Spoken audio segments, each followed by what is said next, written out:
So, all right. Well, I guess I'll start from the beginning. Yeah, I like this. You're good at this, actually. When and where were you born? I was born in 1988 in DeKalb Medical Hospital. January 26th, 1988. Same birthday, not year. Same birthday as Wayne Gretzky, which is my claim to fame. Vince Carter as well. We share birthdays. I used to be really proud of Ellen. I share birthday with Jack Lemmon. Oh, wow. Jack Lemmon. That's relevant. Grumpy old man? Huh? Yeah. Good for you, man. That's good. Hey, no, I used to be proud of this one, but as of recent events, I'm not. But Ellen DeGeneres is another January 26th birthday, but she's in a little bit of hot water these days. You don't know the Ellen DeGeneres story? No, dude, I know nothing about the world. I know a bunch of people stormed the Capitol building the other day, which I found fucking, well, I don't even want to comment on it. I know yeah, that's a whole different can of worms. Well, it's not really, I mean, it's not worth spending more than, 30 seconds about, but basically, Did she storm the Capitol building? No, she should have. But no, it's just all these stories that come out this year from like personal assistants and old employees that used to work with her, that she's just like one of the worst people in the world, apparently, how she treats people. So she's just kind of, she's had this cancel culture kind of come after her with all these stories of, it's all seemingly fairly petty stuff, but I guess if you're she's worth not that much money and you chicks. No. It's nothing illegal. Okay. She just is kind of she's kind of just not a good person, basically. And I think it's just juxtaposed with her public image as being like super fun, lighthearted Ellen who dances on her show. Like that's all just a joke. But anyway, right. Yes, that's my life story. How's that? You want to keep going with Ellen talk? Yeah. No. So yeah, January 26th, 1988, a day that will live in infamy. I was born at DeKalb Medical Hospital. DeKalb? Interesting. Yeah, DeKalb Medical. At the time, my parents were living in Lawrenceville, Georgia, which is about 45 minutes to an hour east of Atlanta, towards Athens, where we went to college.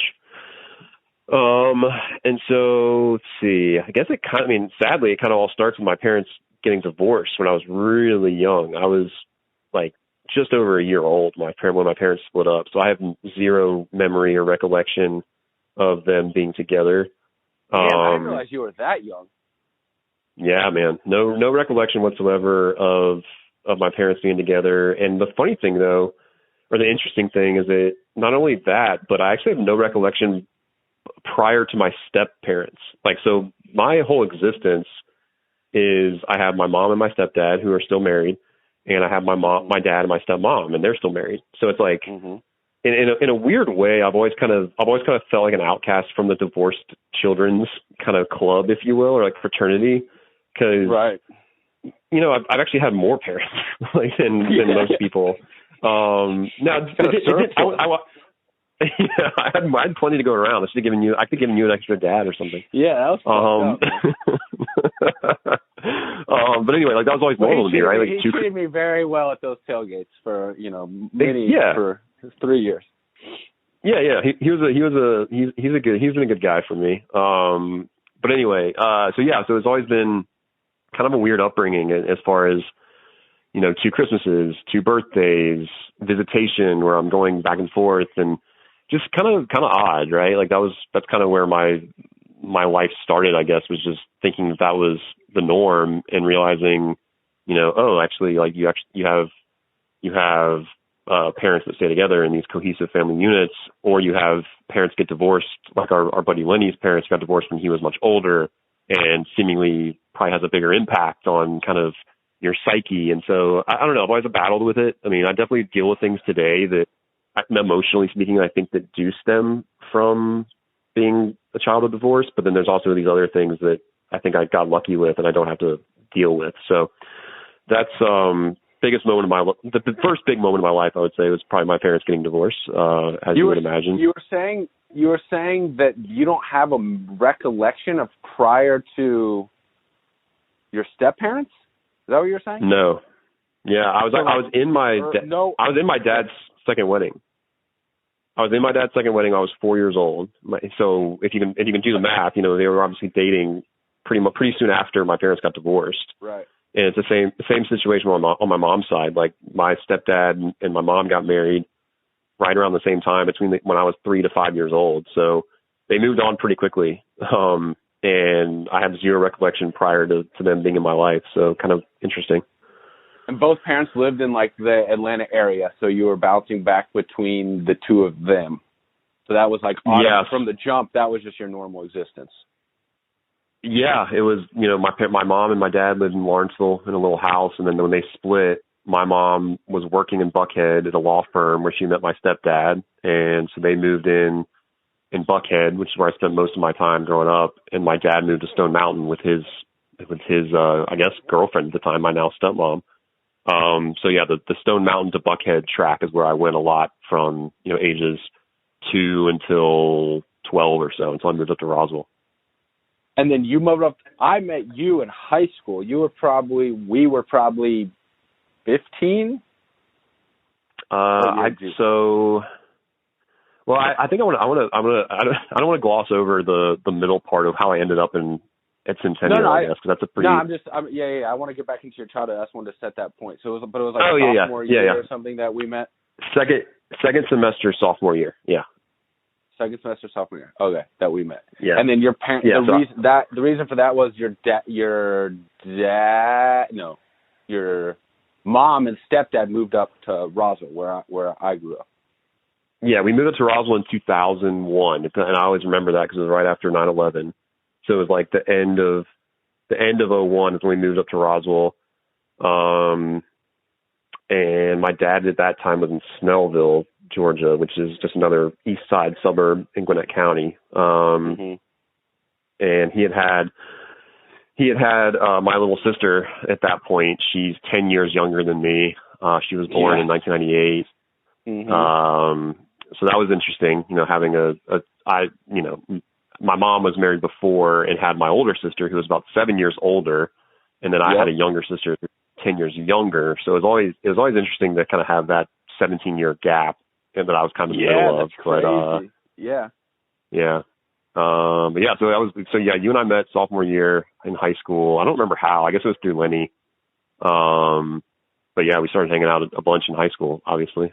But what do you remember about go ahead. No, you go ahead.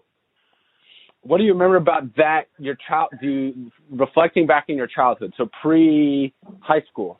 So you said you moved up to Roswell in 8th grade, which is like a perfect kind of, not only just obviously the transition when you move, but that's kind of like a natural transition point for everyone, that like 8th grade area. That's like, peak puberty, kind of, you go into high school, a total change of life regardless of moving houses. What do you remember about your childhood prior to that? So like childhood. Do you remember it being a happy time, unhappy time? Do you remember it being at what point do you remember it being kind of like hectic or thinking like this is weird that I'm bouncing between houses? How do you reflect on like your pre-pubescent childhood? Yeah, so I would categorize, infancy through preteen as I probably had every single flavor of emotion, I would say. Yeah, I mean, it was a daily thing. It just depended on where I was, what type of mood, certain parents were in, what time of year it was. Like it was a total crapshoot, and I can dive deeper because, I can distinctly remember. Well, first, I think the most important thing in all of this is that my mom is a recovering alcoholic, and so she was a fairly consistent. I wouldn't say heavy drinker. Like it wasn't something that. It was something she realized for herself. It wasn't something that she didn't get into an accident or she didn't hit me or anything that like was this aha moment. She just knew. Again, it was never abusive. It never really. I don't have any memories of her, embarrassing herself or going outside of her bounds or anything. The only thing I do remember is there was a package store in Buckhead that had a drive-through window. And I can remember as a kid sitting in the passenger seat, maybe, 5, 6, 7 years old, something like that. And I remember we would go there fairly frequently. And every time we'd go, the guy who was working the window would hand a bucket of lollipops into the car so I could pick out a lollipop. And I thought, this place is awesome. And Dude, it turns out my mom's just getting booze. That is so sad. Yeah, not just, I'm not saying like you. I mean, you never want to hear anyone's parents were an alcoholic when they were a kid, but just generally speaking, that the liquor store, like there were enough children going through the liquor store line that the dude working there was like, man, I got to get some presents for these kids. Like, they're coming here every day. Dude, yeah, man. Oh my God. Ugh, yeah. So But that's the only memory that I have of her drinking, right? And I do remember taking a sip of beer. Then never mind. I changed my mind. That's a very fond. What a great way to like color children's alcoholic upbringing. It's all about like lollipops and shit. Yeah, man. So that was the most vivid memory that I had. And I do remember taking like my first sip of beer. Like I snuck a sip of beer when I was like really young, but that was that wasn't great. But anyway, she came to that realization pretty early on in my life. Like again, I was not even 10 years old. I was probably 7 at the oldest when she started going to AA meetings and getting kind of getting that part of her life out of the picture.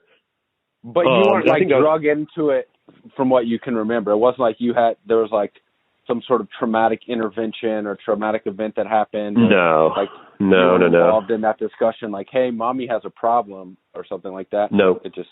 No, I was too young to comprehend it. Now my sister's 7 years older, so I'm sure she hasn't much. And her and I've actually never talked about it. I'd actually be interested to kind of chat with her on what her experience was, because she was probably 10 to 15 years old, somewhere in there. Right. Which she had a better understanding of my mom's problems. But I need to make a note of that, to chat with her about that at some point. But anyway, so that was. And your mom is remarried to your stepdad at this time, right? Yes. And he still drinks, doesn't he? Yeah. He's never been, but so that's what I was going to say, is that my mom and my dad are very different across the board, which is why they got divorced. And that's one big factor, is that he doesn't really drink. He doesn't drink. He doesn't have an addictive personality at all. And Bill, my stepdad, is sort of the same way. Like he has hobbies he gets addicted to, but he was never really much of a social drinker. He was a workaholic, I think, is what he was addicted to, was just work. He was a lawyer in Buckhead. And so, as you can imagine, was a super demanding and rewarding job. And I think that he really thrived on the success. And he was just so focused on work that, the drinking thing it didn't play into either one of those relationships that my mom had experienced with her first husband. And so it was like, that was another kind of awakening moment for her, was that, okay, if my last two husbands, or my current husband and my past husband, this wasn't a part of our lives, then I really need to take a look in the mirror and figure out, what am I doing? Yeah. It's just so interesting that you could be involved in a marriage where one person has a drinking problem, the other person continues to drink. And like you can still be like in successful recovery or whatever it's called. That's fascinating. Yeah, and you can imagine how hard those tailgates were in college. I would imagine for her. I mean, she didn't show up a lot. Like she would come to me 2 or 3 a year. But I mean, that's as we know, Athens is like the binge drinking capital of the world. Literally not just like the people around you at the tailgate. It's like the entire town of 200,000 people is drunk. Yes, exactly. Like not sure if she loved game day. Yeah, I would imagine not. Or maybe not. I mean, maybe there's a point you can get to in recovery or like you feel like you're like, I don't want to say holier than thou, because I don't think it's like a arrogant thing, but maybe there's a point you get to where like you're like solidified and comfortable in your sobriety, and like you just go to something like a tailgate. It would also be a great place to go to also witness like, man, these people are a bunch of fucking losers and idiots. Totally. Like I could just imagine if you just had a camera on me during those days, it certainly wouldn't be like a great advertisement for alcohol consumption. So maybe that's a good point, actually. Yeah, that's a good point. I never thought of it like that. Yeah, maybe that was her. Maybe that was her reasoning for going. Was like, man, I'm not doing that anymore. maybe on those Saturdays where she did show up, maybe that Friday night before, she was like about to go back to the bottle, and she's like, "No, I just need to go to Georgia to remind myself like how terrible drinking is." It's possible. Anyway, it's very possible. But no, so I think she's been sober for decades, or 2 decades, 3 decades. 25 years or so, yeah, about a quarter century. Yeah, she's never fallen off the wagon to my knowledge. I mean, I think I would know. Like she would, and she never, she never relapsed or anything like that. So, anyway, I think that kind of paints the picture of my childhood, though, because that was something that she was dealing with when I was really young. Like I mentioned, my stepdad was uber workaholic, just right. and provided for the family. My mom, she was I think like a paralegal, so obviously the income disparity was fairly, fairly broad. So he was providing for the family. I will say, like on that side of my family back then, it was, and this goes back to sort of experiencing every flavor of emotion. Like there were times when my stepdad would come home from a bad day at work, and he was like a terror as far as, I think, just, again, nothing like physically abusive, but he was just a very short-tempered guy when he was younger. And you and Rochelle, my wife, and one of my other friends never really saw that side of him when he was like still in the throes of being a Buckhead attorney and like just really trying to work his way up in the world. But was he still working when we were in college, when I met him or spent time with him irregularly? Okay. Yeah. He didn't retire until he was pretty old. Actually, he was like his mid to late 60s, or like 65 or 66, I think, is when he finally retired. And the only reason he worked that long is because he just loves working. And I came to find that out. I mean, he's very, very quickly bored and really loves working. And when he was in his 40s and kind of middle aged, he was very high strung, and he had a very short temper. I can remember being at home after school when I was a kid. And, it was just my mom and my sister and me, and I'd be watching television, and then he'd get home after 5 or whenever, someone gets home from work. And every day it was always that kind of like, you do that quick audit of the room to make sure that like nothing's out of place, or that you're not, you're not eating in where you're not supposed to be eating. Like you're kind of constantly checking, because you knew that he could go off any minute. Yeah. And so that was kind of like, that was like a daily thing for me, which was, as I look back on it, like it just was normal.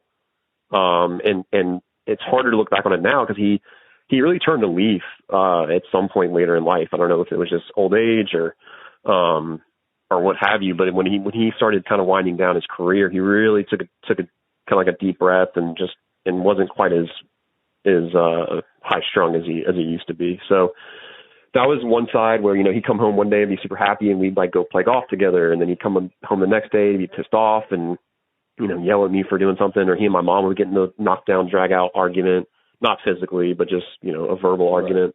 And the other days were great. And you just never knew. You never knew. So you're kind of always on edge, which was interesting, I guess, to say the least. Yeah, dude, it's so interesting. It's, it like pains me to hear that. And then I think we're going to get into this topic, I imagine, towards the end of our conversation. But like, man, hearing stuff like that, like really makes me reticent about being a father myself. Cause it's like I have those memories.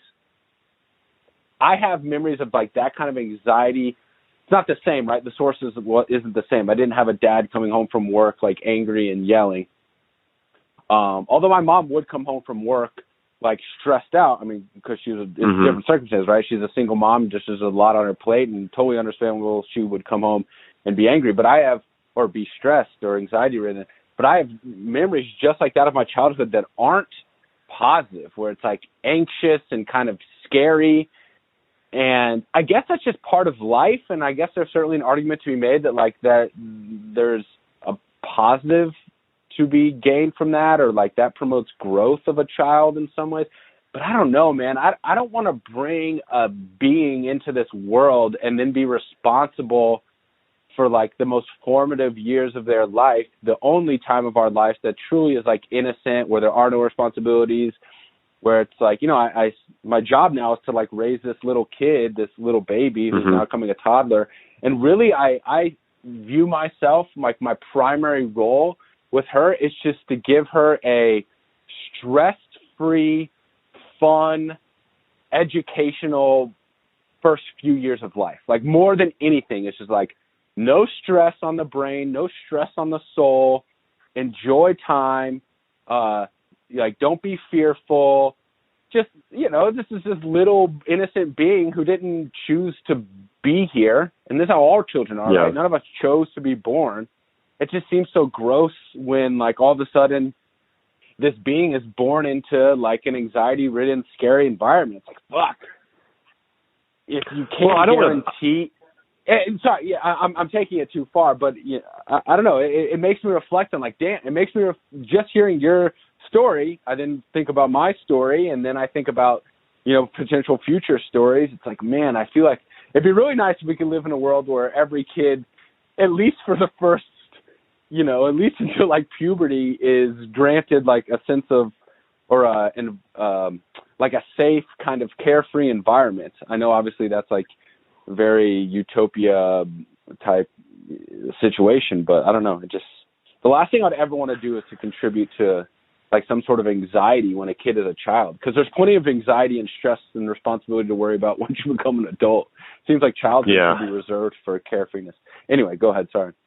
Well, yeah, no, I was just going to say, I think, we will get into that in a little while as far as parenthood is concerned, but, it's interesting because it wasn't all bad, right? I think the majority was good. Oh, yeah. Like, every Friday night we'd go see a movie, and it was a relatively, like, on the whole, like, a relatively positive experience. But I think that almost in retrospect is what was so fucked up about it, because I would let my guard down for a few days or a week, and then, like, all shit would hit the fan again, and it was like, man, I can never find that.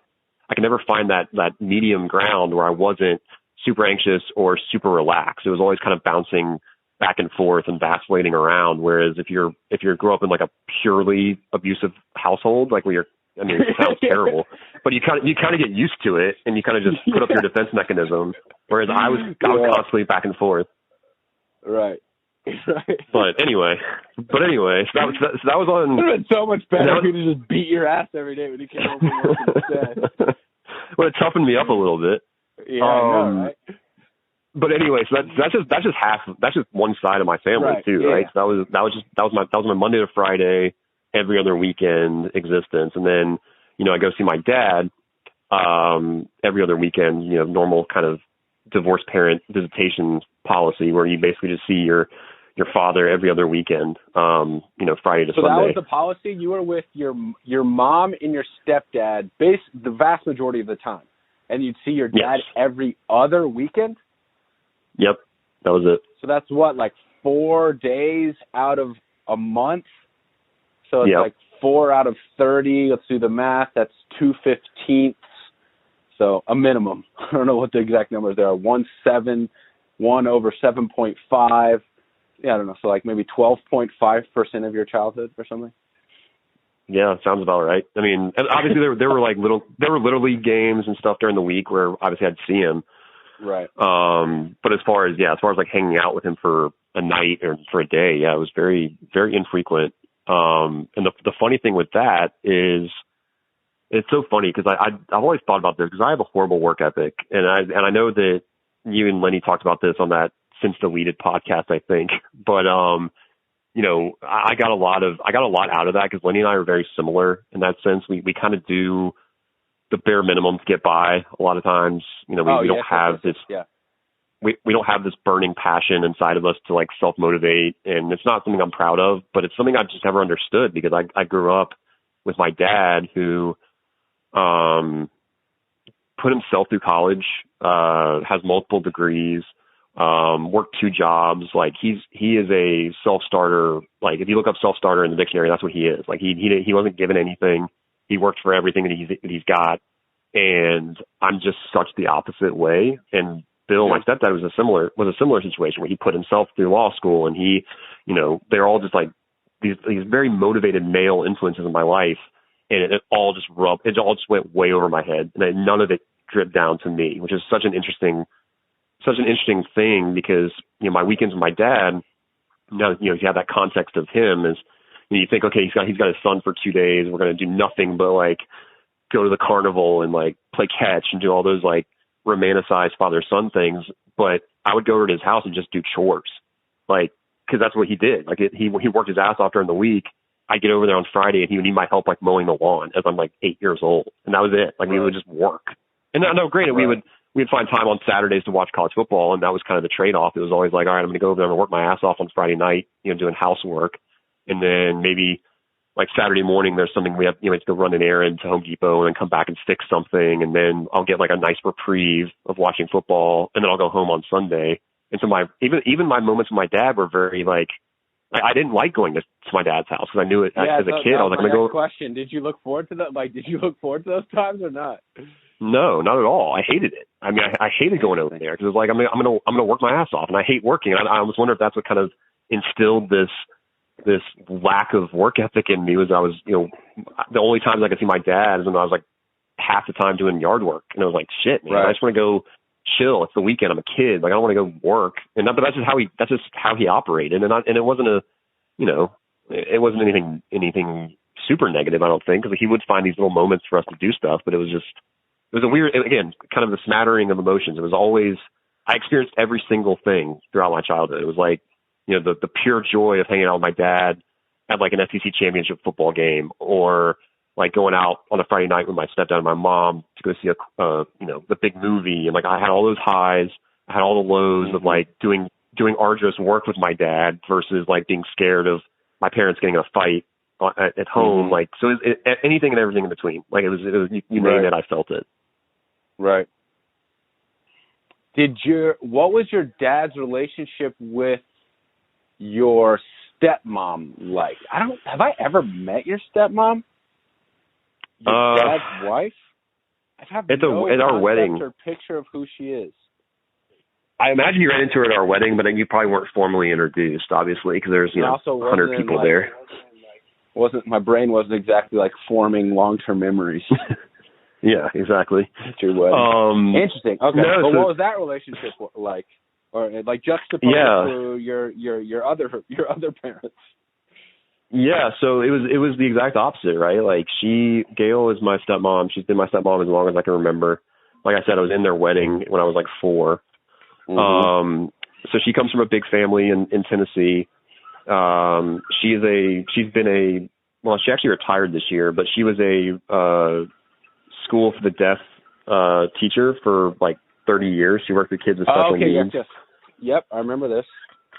And so she's like, she committed her entire professional life to like helping others and like helping children. Like she's a saint in a lot of regards. And so obviously going over to their house, it was, my dad was despite the fact that he put me to work, he was very demanding of my schoolwork and all this kind of stuff that I saw as negatives when I was a kid, still very loving, not non-confrontational, fairly chill from a, psyche perspective. I mean, he was high strung as well, but for like different reasons, not from like an anger perspective, but he expected a lot of me because he expected a lot of himself. And so, but anyway, like very, very relaxed environment. I wasn't checking the room when they came in to like make sure everything's set up. So that was a reprieve, like to go over there and not have to like look over my shoulder all the time. Right. So that was nice. But yeah, totally different environment, much more peaceful, but, harder working, I guess. Whereas in my mom's house, I was lazy and just kind of didn't do anything, but I was also on edge. So it's kind of this weird dichotomy, if you will. It sounds like almost like your dad was like, I don't want to say overcompensating. I don't want to like speak for him or anything, obviously. But it's like he was really trying to like be the dad guy. Like he knew he wasn't in your life on a consistent basis, and he probably thought like you need that paternal influence. So it's like when you come to dad's house, you work hard, you watch football. It's like he was like really cramming in that like paternal influence. We work in the yard and we watch sports, but there's no play time until work is over type of deal.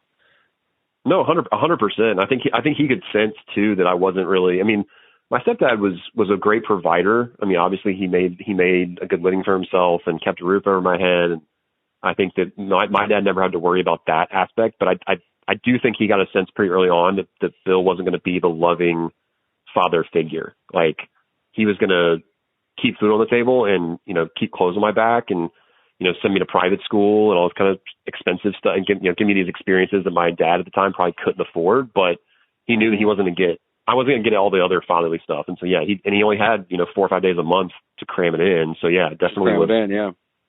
Yeah, it was interesting for sure. It is interesting. It's interesting too, man. Like, I have this quote on my Facebook, that says, what is the quote? It's a famous quote. I don't know if it's attributed to anyone in particular, but the quote is essentially like, hard times create hard men create soft times create, what is it? Hard times create hard men create soft times create weak men create hard times create weak men. You know, this cycle goes back. You know, basically when times are hard, it creates, you know, resilient people. Those resilient people become, you know, strong and powerful, but then, you know, they kind of rid the world of most of the problems, and so the world becomes easier.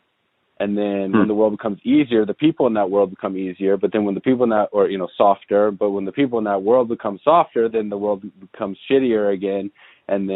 But then when the world becomes shittier again, then, you know, people need to step their game up and become resilient, and then the cycle continues. Without like getting into, without making like a political thing about modern times or COVID or shit like that, it's interesting to hear you say, like, compare yourself to Lenny, like, I've never had great work ethic.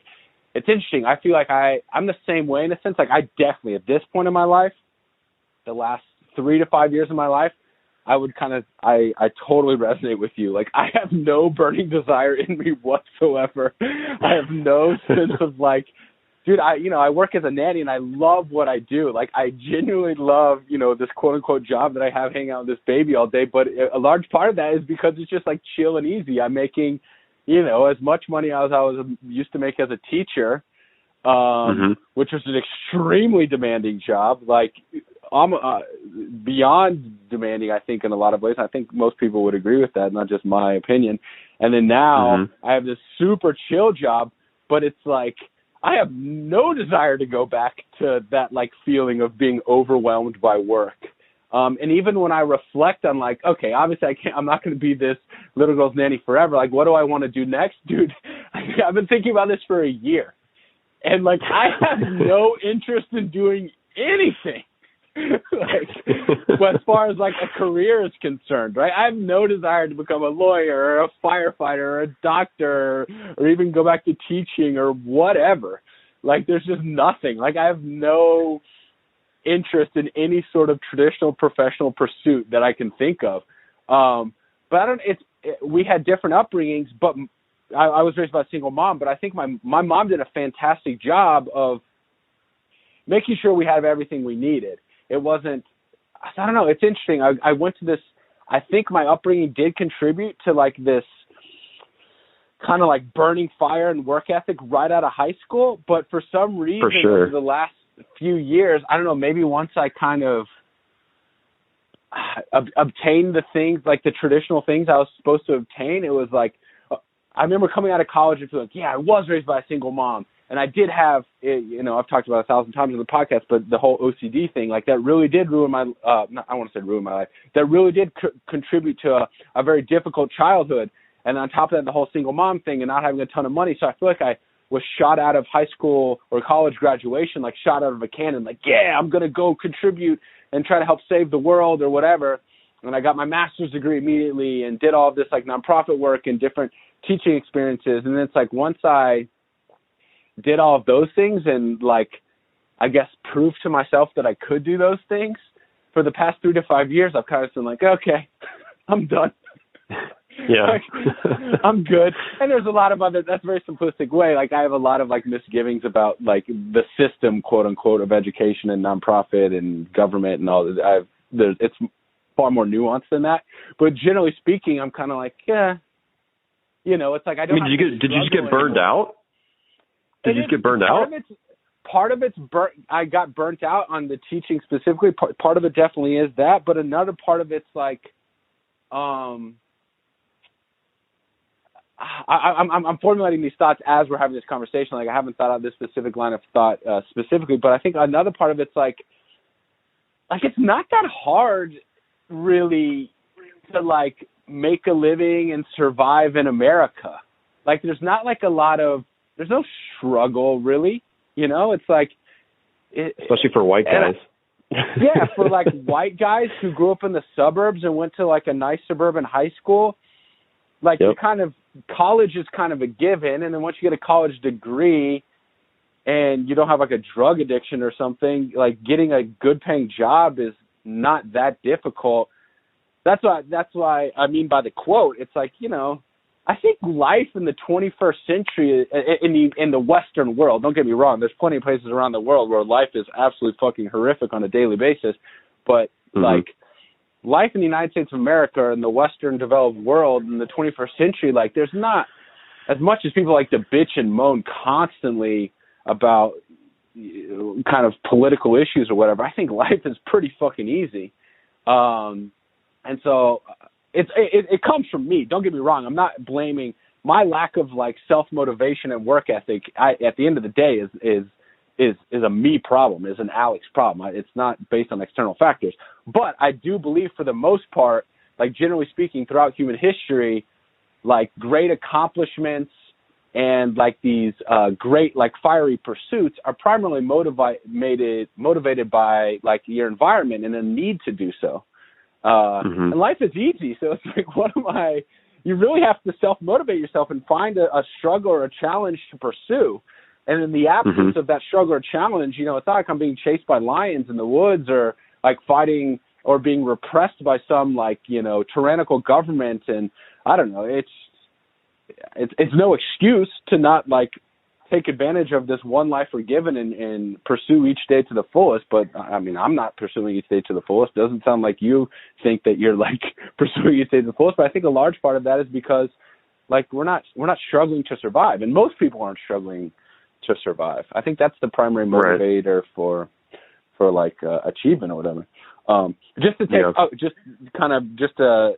there's a parallel example, like my sister, who is, you know, my only full sibling, my younger sister.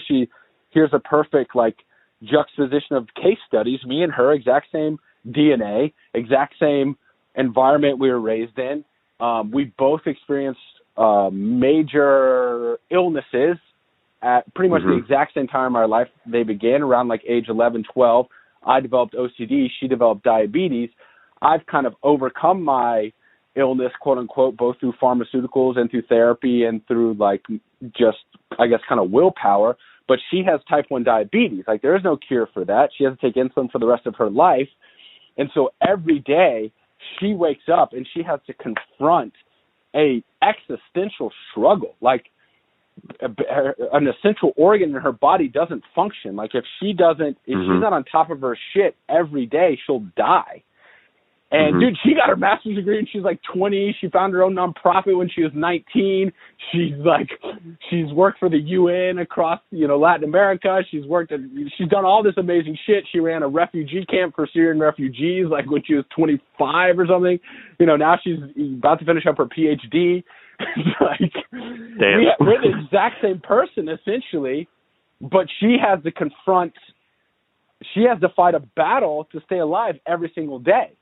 You know, I just wake up and I'm just, you know, a fucking bro, you know, and I don't have to struggle. And I have, you know, I've been blessed with good physical health. I've been blessed. I don't think I'm fucking Einstein or anything, but I've been blessed with, you know, a brain that allows me to, you know, pursue anything that I really realistically want to pursue.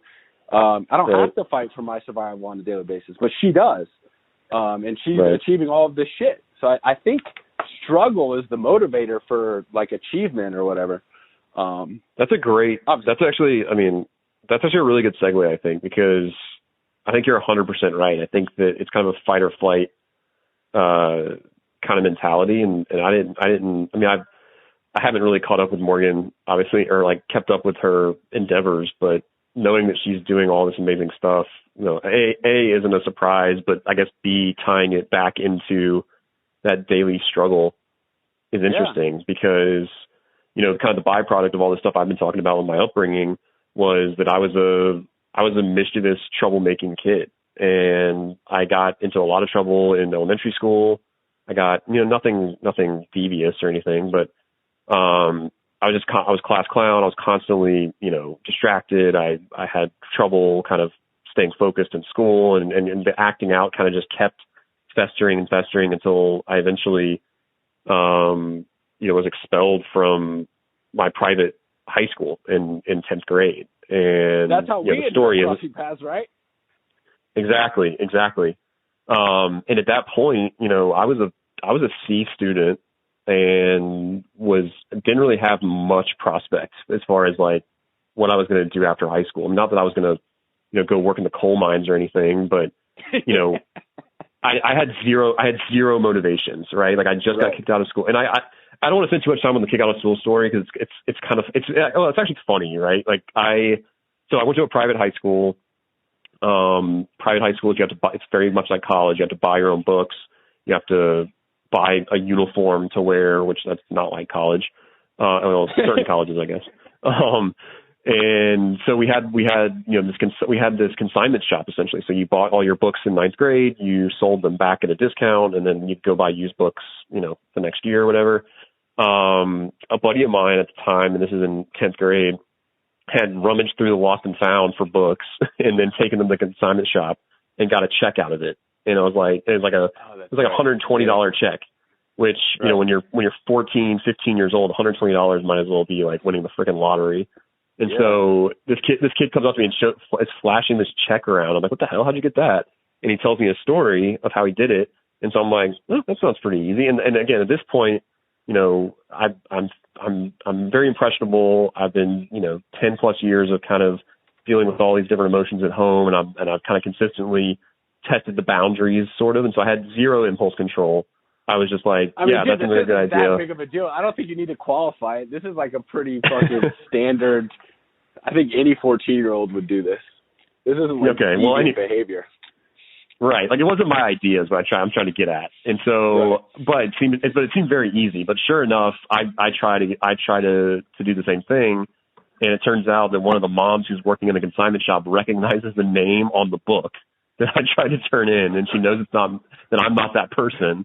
And so she reports me to the principal, and within a week's time, I'm expelled from the school because it's a private school. Like they have very high standards in terms of like, like obviously a public school, they're gonna slap you on the wrist or something like that. If that whatever the equivalent of that is at a public school. And so I got kicked out of school. I'm 15 years old, the middle of 10th grade, and that's my first wake up call. Like up to that point, acting out. Getting pulled out of class, getting a detention, like all that stuff's kind of just, that doesn't matter. But that was that first aha moment. It was like, wow, I just got kicked out of school. And it's not, that's a big freaking deal when you're that age. And when, my dad has to flip the bill for the rest of that semester. And it was like early second semester. So he's going to be paying, thousands of dollars that are going to be essentially burned. And so that was a big moment. So at that point, I get Centennial in the middle of the semester in high school. And we can all go back to when we were 15 years old and how emotionally, physically awkward we were. And me just showing up in high school, it was like a incredibly daunting task. Like, I had to get friends immediately. I had to figure out, and this is like a massive public high school. Like to show up I never really thought about that as far as you're concerned. Like you just show up in literally the middle of the 4-year journey. And there's like thousands of kids. Right. And it's not, and I don't even get the benefit. I don't even get the benefit of like first day of school, like in the fall where it's like, hey, here's the new kid who came from so-and-so. It's like, no, it's like the 4th week of spring semester. And I'm showing up into all these classes I'm like showing up in these classes and people are like, we've had this class for like 4 weeks now. Who is this guy? And so I already come in with this baggage of like, who the fuck is this guy? And funny story, Lenny loves to give me shit for this still to this day, but those first few weeks at Centennial, I would eat lunch in the bathroom because I didn't know who to sit with in the cafeteria. That's how terrified I was of the social situation I was in. Because to your point, it's a giant high school. So you walk in the cafeteria, there's 700 kids in there. And, you guys have all been going to middle school together for the most part. Like you all have your cliques at this point. School, some of us. Yeah, y'all know who you are. Y'all hang out with the same Hunter people. and I were in kindergarten together. Yeah, so like there's nothing but a bunch of those groups just sitting around, and that was the most. You talk about like scary, like that was terrifying walking into that cafeteria that first day. And so I just ended up I would go, after fourth period or whatever, right before lunch, I'd go grab my lunch, I'd go into a bathroom stall, and I would just eat my lunch in the bathroom stall for like a solid. I probably did that for at least 2 to 3 weeks, and then I finally latched on to this Asian group of kids that I think I met one through. I remember Lenny telling me the story. Lenny loves this part of the story too. I think one of them was in like my carpool in my neighborhood or something. And you know, and obviously Asian families have very different cultures. But anyway, like I you know, I guess I befriended this one kid. I can't remember his name. And then he introduced me to all of his like Korean friends at lunch. Right. And so I sat with the Asian kids for like another 2 or 3 weeks. And then finally, thank God, lacrosse season started, and I'd played lacrosse prior, and so I was gonna join a team at Centennial, and thankfully that was kind of a kick in the butt. You're just like that I needed in the from a bathroom social stall perspective. until lacrosse season starts. Yeah, basically. So that was my introduction to Centennial High School. Yeah, dude, that's so crazy. I don't think about that at all. But and I think of you as just like this social dude, you know. When I first met you, I remember thinking immediately like, oh, who's this guy? He seems like just like he's part of the crew or whatever. Like, where did this kid come from? Like, I didn't ever. No. I have no recollection meeting you and thinking like, oh, this kid needs friends. I never thought that at all. But I mean, yeah, you think about it. You walk into just a standard giant public high school, you know no one, and you have the social skills. Even when you have normal social skills, it wasn't like you're autistic or something. You're just a normal kid. God, how daunting is that? It's so daunting. Yeah. And again, it was lacrosse that saved me. If I didn't play a sport or if I didn't have that outlet outside of school, I mean, God, who the hell knows, man? I don't know how long it would have taken me to kind of you probably would have figure shot things it out. all up. Oh man! No kidding, right? So anyway, so that was the first month of existence at Centennial, and again, that was my first sort of adult moment, if you will, or kind of like aha moment of right. You know, that's all the shit moment, that I've. Dude. Like, think about of all the daunting moments of your entire existence, that's probably still up there. Like, it's we can get into a couple more, but yeah, I've got like 3 or 4 that come to mind, and that's definitely one of them for sure. That's on the Mount crazy. Rushmore, if you will. That's crazy. So then lacrosse, met Jimmy, obviously a good buddy of ours, Ford, who's probably my best friend, I would say at this point, and yeah, just kind of hit the ground running from there, and I think thank God for that, because I think that we had this really tight-knit group of guys in high school that I realized quickly that the quote-unquote friends that I had at Woodward, and I was at Woodward for 5.5 years, 5.5 formative years, like you're talking 5th grade to 10th grade, and how quickly all the people there that I thought were my friends disappeared would make your head spin. It was unbelievable, and I don't know if it's because I got kicked out, so there's kind of this like, oh, that kid's a bad kid, maybe a stigma. I don't think that's what it was. Like I don't think I raped somebody. You like just fucking did right, like a silly thing. Like, I don't even think it's like a bad thing. But those people that I went to school with, they disappeared almost instantly. And so I realized it really early on that these guys that I'm hanging out with in high school at Centennial are way closer to me, just on a personal level.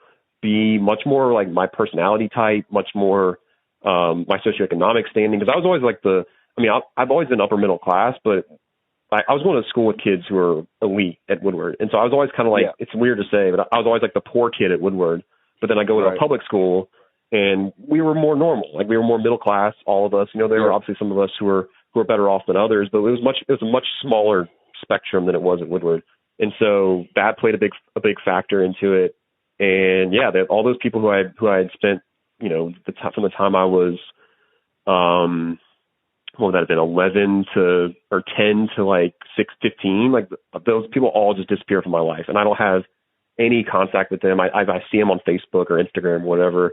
But yeah, they just went out the window. And so to come into Centennial with this solid group of, I guess it's probably like 8 or 10 of us at that time, was really, really huge. It got me on the right track where I got my grades up and actually, you know, graduated with a reasonable GPA, was able to get into college, and kind of the rest is history from there.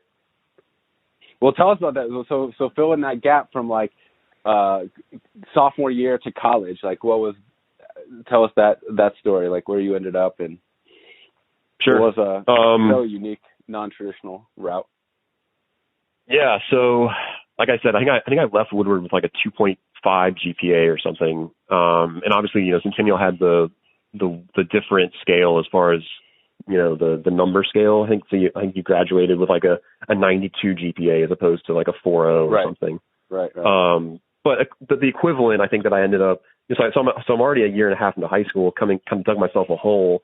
And so I needed to get out of that hole. I think I ended up graduating with like a 3, the equivalent to like a low 3, like a 3.2, 3.3, 3.4, somewhere in there. Which wasn't good enough to get into, you know, the Georgias of the world at that time. So pretty quickly realized that, you know, I was going to have to look outside of the big state school, or like the better academic institutions. And so, you know, I didn't grow up, I grew up a Florida fan. So the dream to go to Georgia was not a dream that I really had. My sister had gone to UGA, and so I always had this fondness for Athens. And, you know, it's obviously one of the greatest college towns in the country. But and that's where everybody was going, right? That's where Jimmy was going. That's where Lenny wanted. That was his dream, was to go to Georgia. And so I just didn't share that. And so thankfully Lenny wasn't again kind of our mirror personality types. Yeah. But yeah, thankfully he didn't perform very well in high school either. It's so we crazy though, dude. It's so crazy. Sorry to interrupt, but it's so crazy. Like you're talking about, like you entered sophomore year with a 2.5. So what are you, like you're 14, 15, and you're making decisions that will affect the rest of your life. I remember, dude, when we were in, and it was probably like this at Woodward as well. Like when we were in middle school, they were, you know, I was always in like in advanced classes, and we were taking classes in 7th grade that were going on our high school transcript, which ultimately affects where you go to college, which ultimately affects like how you start like real life, like which would have an impact for the rest of your life. Essentially, it's crazy. You're like having your balls haven't even dropped, and basically you're determining like what career you're gonna have. It's fucking nuts. Yeah. Anyway, that doesn't even factor in standardized testing and all that kind of stuff. That is a number you wear forever, essentially. Yeah. But anyway, so yeah, Lenny and I formed a brotherhood, or a bond, if you will, over, you know, lackluster high school academic performance, and realized that we weren't going to be able to follow our buddies to Georgia. So he and I said, hey, let's go to Georgia State in the city. Easier to get into, close to home. And his plan all along, you know, was to take the minimum course, or I guess to go there for a year and then transfer into Georgia. That was kind of his plan. I think y'all covered the weird nuance that he got into with the forest. Well, you did too, actually. Y'all both went the forestry school route. Yeah, we both did. That episode is in the ether. So yeah, just real quick, like normally the I didn't go to Georgia either. I went to South Carolina. I've covered that story a bunch. Regardless, I wasn't sure what my plan was when I went to South Carolina, but pretty soon into my time there, I realized I wanted to transfer to Georgia as well. But typically, you need a semester and a half of credits. So you need, a year and a half. So you need 45 hours typically. But if you apply to the forestry program, because no one's fucking studying forestry, they'll let you in. Except for Brian Kemp, our current governor. Oh, really? He's an agriculture grad from UGA. Oh, for real? That's awesome. Yeah. Yeah, I'll change it. Anyway. Anyway, if you apply to the forestry program, and maybe the agriculture program as well, but definitely the forestry program, because they're so desperate for students, they'll let you in with just a year of college under your belt. And so that's what Lenny and I did. We declared our forestry. And of course, Lenny Bluestein is the one who found that loophole. Oh, totally. Like, only Lenny could find that loophole. In 2006, when like it wasn't readily available on the internet to like just track this stuff down. There weren't message boards talking about this. I don't know how he heard about it, but Well, he caught wind of it somehow. That was my point I kept trying to make with Lenny on the podcast that we did and ultimately never shared or shared briefly, was that like he kept kind of getting offended that I kept saying that, but my point was like, no, dude, this is a type of intelligence. Like, yes. Just because you're not like the standard smart, hard-working guy, like doing all of your homework and making good grades on the test, like that's just one form of intelligence. And in fact, that form of intelligence is only applicable to like one kind of lifestyle, like staying on the path, like getting a corporate job and working hard on that, being on the assembly line, being on that path. That's only that set of skills. In fact, in my personal opinion, like the Lenny type of intelligence, like finding a loophole, finding an alternative route, getting creative, using your social skills, to me, that's actually a more valuable form of intelligence, quite frankly. But yeah, of course it was Lenny. Once again, like how the fuck did he figure that out? I don't know. He just like plugged into the cosmos or something. Yeah, and the problem is since I didn't grow up a Georgia fan or have all this affinity to the school, like when he was telling me about this plan, like it never really resonated with me because that wasn't my, like I wanted to go to Georgia, I think at the time. I was kind of like, yeah, that sounds cool. Like my buddies were all there and they got a good journal. Yeah, they weren't gung-ho. So I didn't jump on that action plan. And so I got stuck, unfortunately, at Georgia State for an extra semester, which I moved home. I was living in my high school bedroom. And this is like the least sexy college experience. When you're a sophomore in college, I'm living at home, working at a golf course, and driving or taking MARTA into the city to take classes. To get in. I thought you still lived. Yeah. I thought you were still living in Atlanta. Yeah, that's weird. No. Because your freshman year, you were on campus in Atlanta. Yep. And again, Lenny and I moved in together. Georgia State campus is not like the ideal college campus or anything, but still, like you're living on your own it's in downtown Atlanta. You're in a big city. Yeah, when we were adults, we were 18. We were living on our own. We had an interesting roommate situation. I don't know if you want to get into that. No. Yeah. So but it was interesting. It was you and two other dudes. Yeah, but it was also interesting in the sense that it was the 1996 Olympic Village. So it was essentially like an apartment that we had as freshmen, which is not the normal freshman dorm experience. Yeah, dorm was bad. So you kind of just get thrust into this adult life right out of the gate, and then I instantly go into reverse in my first semester sophomore year, and I'm living at home again, working and going to class. It was very interesting. But it was at that point that I realized, okay, I set my sights on Georgia. I definitely want to go there. It just took me an extra semester, unfortunately. But coincidentally enough, dude, it's like discomfort and struggle promoting a change, right? You're like, oh fuck, I don't want to live at home my entire 4-year existence. I need to get the fuck, or my 4-year college experience. I need to get the fuck out of here. Exactly. Yeah. And I think that was a seminal moment. It's when and not only that, but at the time, my older sister, had some struggles, kind of getting her life started. I think professionally, like she was an art history major at Georgia. Tough to get jobs with that degree. She was kind of bouncing around, not really knowing what she wanted to do, not making a lot of money, and she was still living in the house at the time. And so at that point, she was in her mid-20s, living at home. And that was the constant daily reminder of, I need to get the hell out of here. I'm not going to do this. I'm not going to be here when I'm 25. I need to, get my ass in gear a little bit. And that was kind of that. It wasn't self-motivating. It was definitely environmental. But that's the kind of thing that I need, like to light a fire, because I'm not going to do it myself. I need something in my face to say, hey, don't be like this, or do you want to be, or go chase this. And so that's what that first semester sophomore year was like, was just, I'm going to work, make some money, get as good a grades as I can, so I can guarantee that I get in second semester. And then sure enough, got to Athens in started 2008, I guess is when that was. Yeah, second semester sophomore year, yeah. Yeah. So what was that transition like?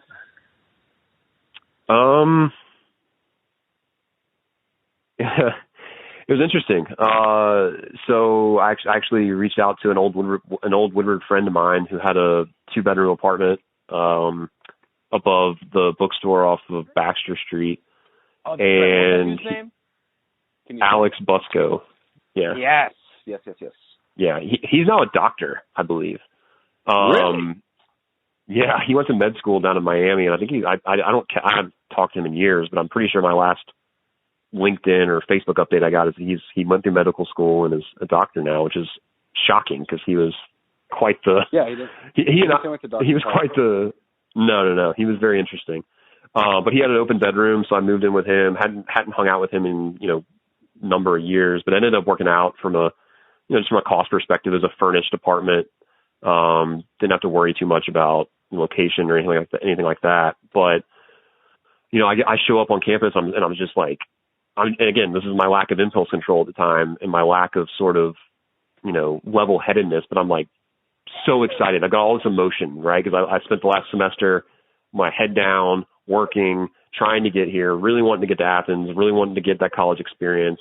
And within 2 months, I get a DUI arrest for drinking on a Tuesday night. Right. I forgot it was that soon into it. I was thinking it was later on. No. So I got there I got there in January, and by the end of March, I was had a suspended license and a DUI record. So that was another moment, right? Like that was my next come to Jesus moment. My dad, who at the time was paying for my room and board.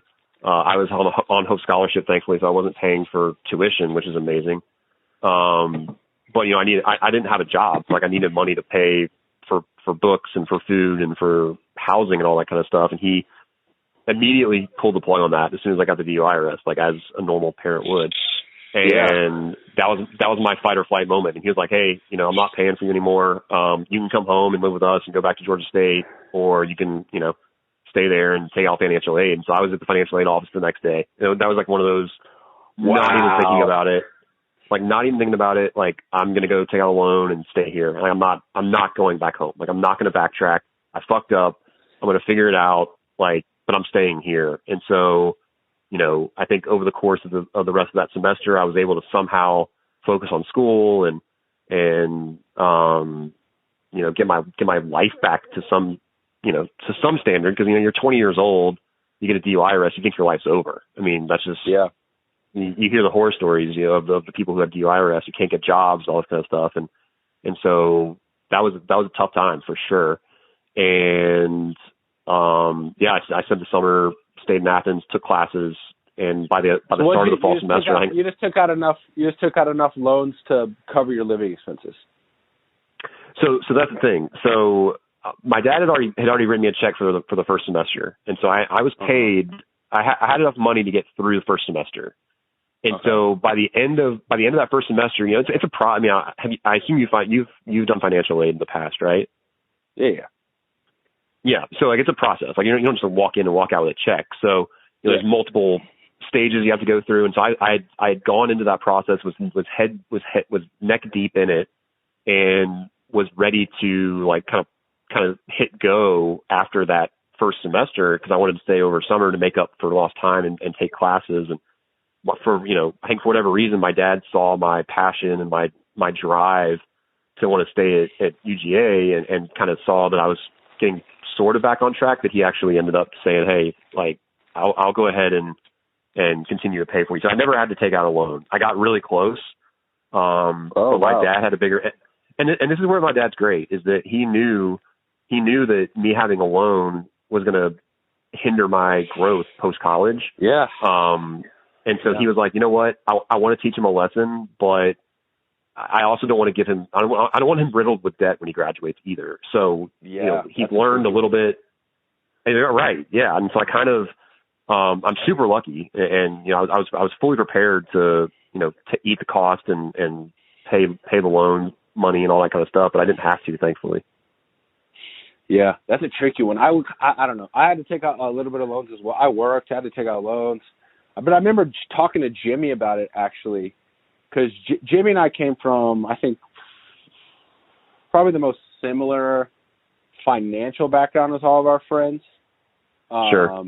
And Jimmy, I worked all 4 years of college. I always had a part-time job, making like $7 an hour.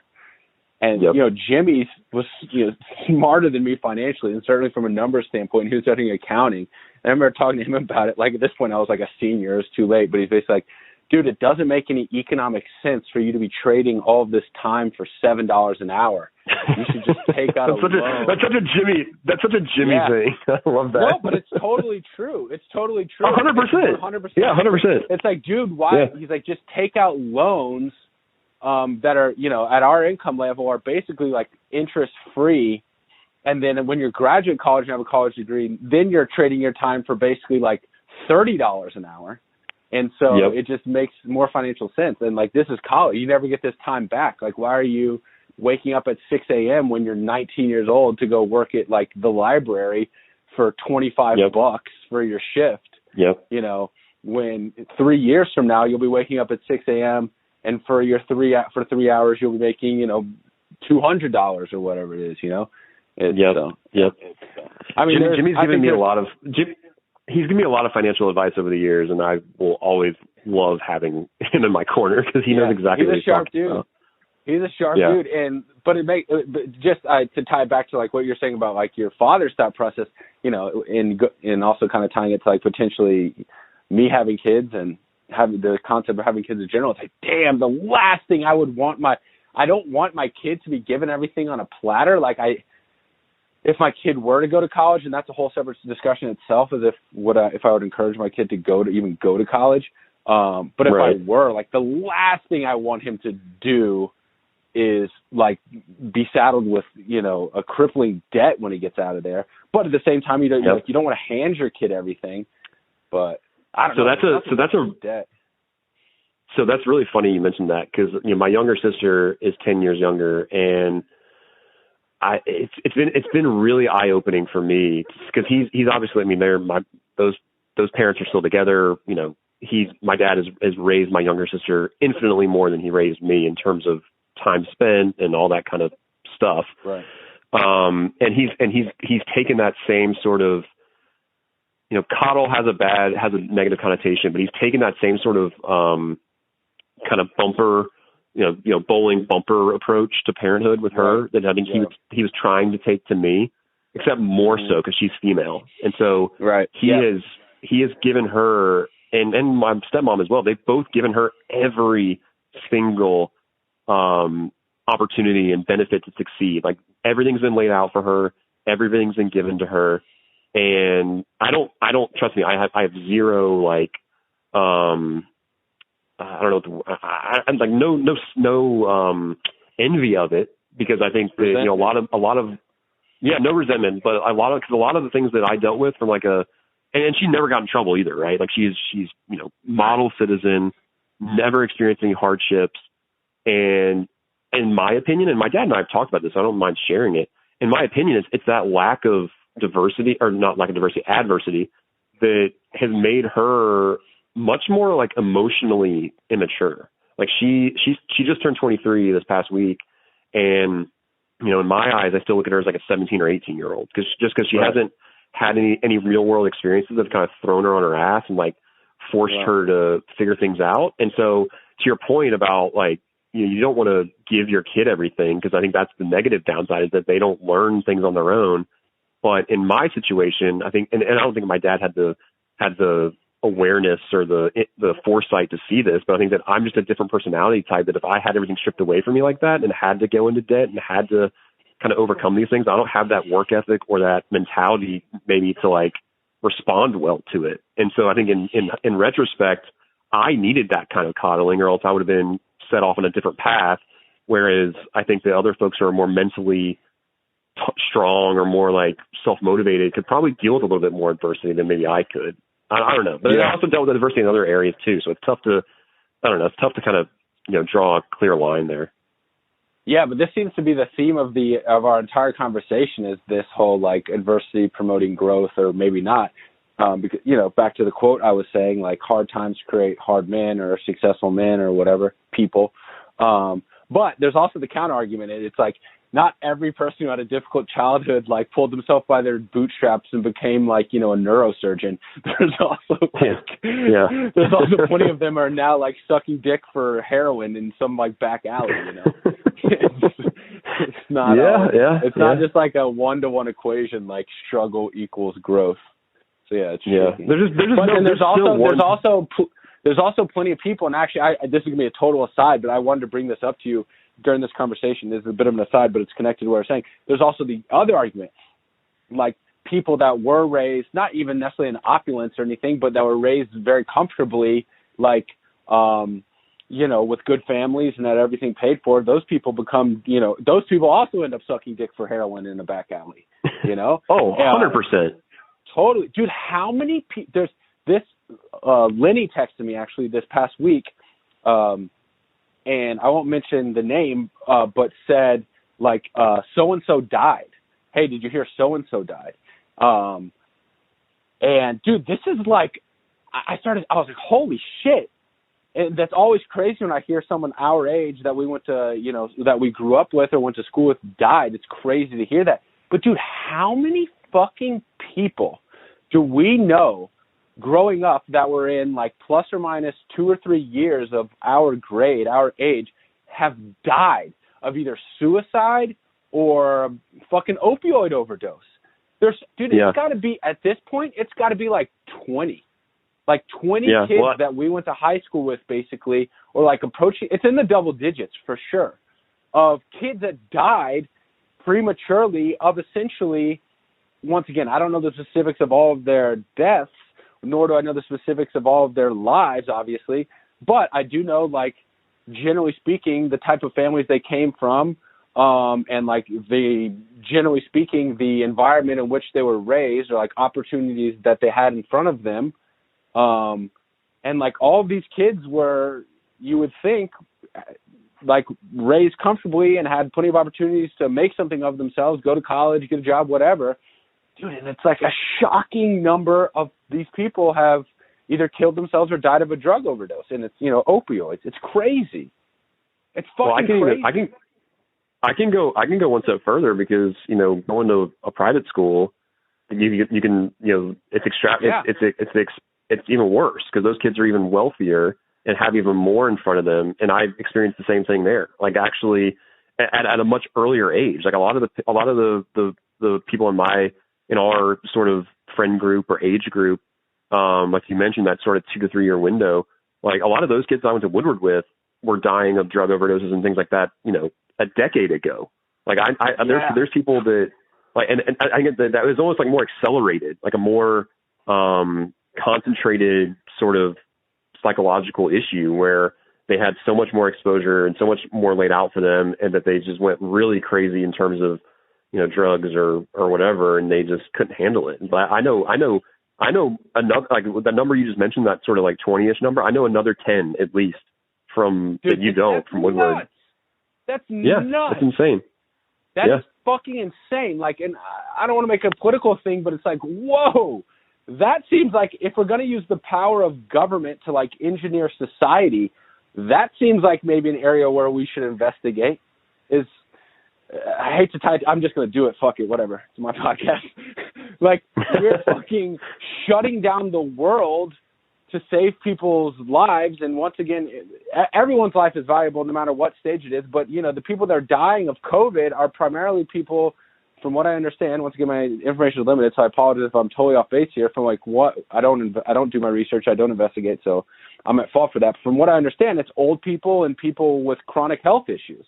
They sound incredibly callous, but like people that aren't going to be around for like decades and decades anyway. But like, yet we have we come from the fucking suburbs. We come from like.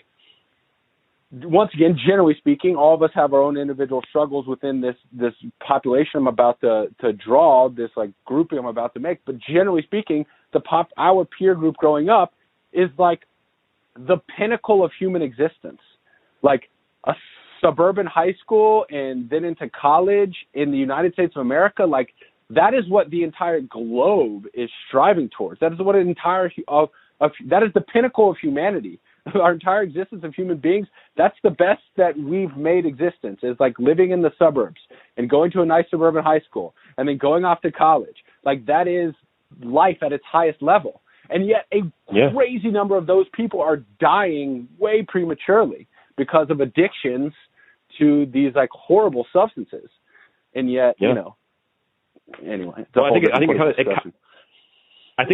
kind of ties back, you know, to kind of bring it back to the conversation. I think it just speaks to not having hardship. Like if you live your first 18 years of life, you know, with not having to want or worry about anything, then you kind of feel a little invincible, I would imagine.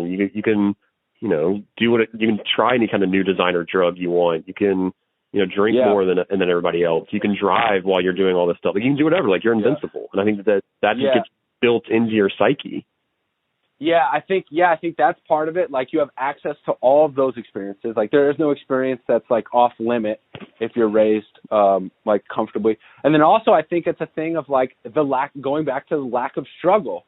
It's like for most people, just getting to the point where they're, you know, well, not for most people, for people that do grow up and struggle, getting to college, getting a nice 9-to-5 job after school, meeting a nice girl, those are all fucking wonderful things. And you appreciate those things. But if you're raised in an environment where like that is the minimum expectation, if you're raised in a household where like, you know, you grew up in a super nice house and your parents are driving luxury vehicles and like everything's always given to you your entire life, and then it's the minimum expectation is that you go to college and graduate, like you're not experiencing a sense of achievement or getting a high like from life accomplishments. Those are all just kind of givens. And it's like, what do you get if you're in that situation? And then yes, you do graduate college and then you do, you know, get a job. Well, all of a sudden now you're comparing it. Well, your dad was pulling in $1 million a year. And now all of a sudden you're like fresh out of college and you're at some entry level position as an accountant making $50K. You're like, holy fuck, there's a long way just to get from here to where my dad was. And, you know, typically I think children, like in your head is like, oh, I'm going to supersede my parents, you know, or at least meet them. But then you realize like, holy shit, it's going to take a lot of work for me to get from, you know, graduating college to being, you know, a lawyer in Buckhead like your stepdad. Like there's a lot of work there. And if you're not used to doing that work, that can probably be kind of overwhelming. And so once again, I'm speculating, but you know, maybe then you turn to like, well, there's comfort in getting high on fucking Oxycontin, you know, and you make a habit out of that. And next thing you know, you're fucking dead at 25 or 30 year. Yeah. Ugh, well, yeah, I think if your back's never against the wall, like you don't know what your limitations are. And I think that's, now that we're having this conversation, I think that's what was so important about my own personal experience is I did have all those benefits that we keep talking about of not having to want for anything and kind of having, from a financial perspective, everything that I would ever need growing up. And so I could see myself if I had a better head on my shoulders, or if my parents stayed together or something where I didn't have these sort of like these impulse control issues and I never got into trouble, who the hell knows where I would have gone? I think I needed these, like, I needed to get kicked out of school. I needed a DUI. I needed all these like tribulations to kind of just keep me on path and like keep my back against the wall, because I didn't have it coming from anywhere else. Like I was going to be okay.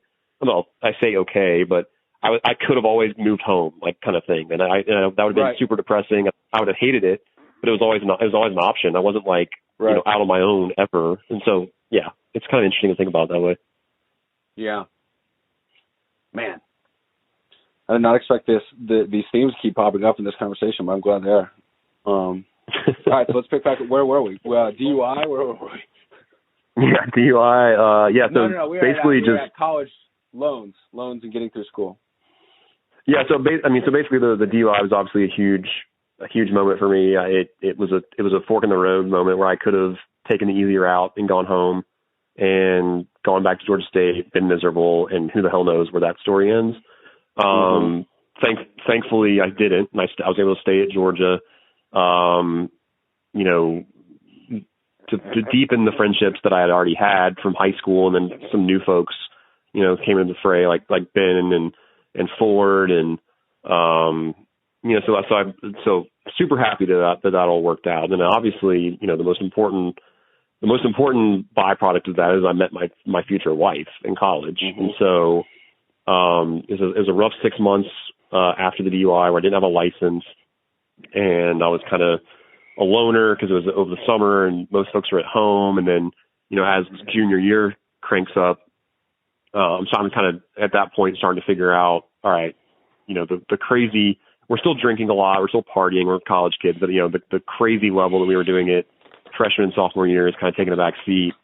But it was end of junior year when I was living with Jimmy at Rivermill below you and Matt. Yep. And it was I want to say it was a Thursday night or something, but it was finals week of our junior year. And, I didn't have a final the next day, but it was finals week. So a lot of people were kind of, not really looking to go out, but this friend of mine who I had actually gone to a formal with, for a sorority she was in, invited me over to her friend's place for a party. And I told Jimmy about it, and he was like, yeah, I'll go with you. I didn't want to go by myself because I didn't know anybody. And it came time to leave, and I remember looking at Jimmy and be like, I don't know if I really want to go to this thing. This girl that I'd gone to formal with, I had no interest in, physically, we were purely platonic. So that wasn't a motivating factor. I didn't know anybody there. I wasn't looking to hook up or anything, which is kind of odd for me to say now because I feel like that's all I cared about at that age. But anyway, I kind of didn't want to go. And Jimmy was like, in classic Jimmy style, he was like, give me a reason why we shouldn't go. And I didn't have one, and he convinced me to go. And so, he and I showed up at this party, and, it turned out, Rochelle, my wife, it was her place with a couple other girls, and she had a final the next day, and she was studying. So she wasn't really even involved much that night. She was actually in and out of her room, with the door closed, but there were, 20 or 30 people out in the main area drinking. And so I didn't really have much of an opportunity to see her or interact with her at all. But I didn't actually talk to her that night. I just saw her in passing, and she was wearing a t-shirt and basketball shorts with a ponytail. She wasn't even she was very not done up, about as undone up as you can be as a 21-year-old college student. Dude, that's my favorite. But, I don't mean to interject your story here, but that's my fucking favorite. I think chicks are the hottest at that moment, especially basketball shorts. I love basketball shorts. I'm sorry. 100%. I love it. I love basketball shorts. No, man, I'm right there with you, man. I've always had this theory, or not theory, I guess. That sounds way too,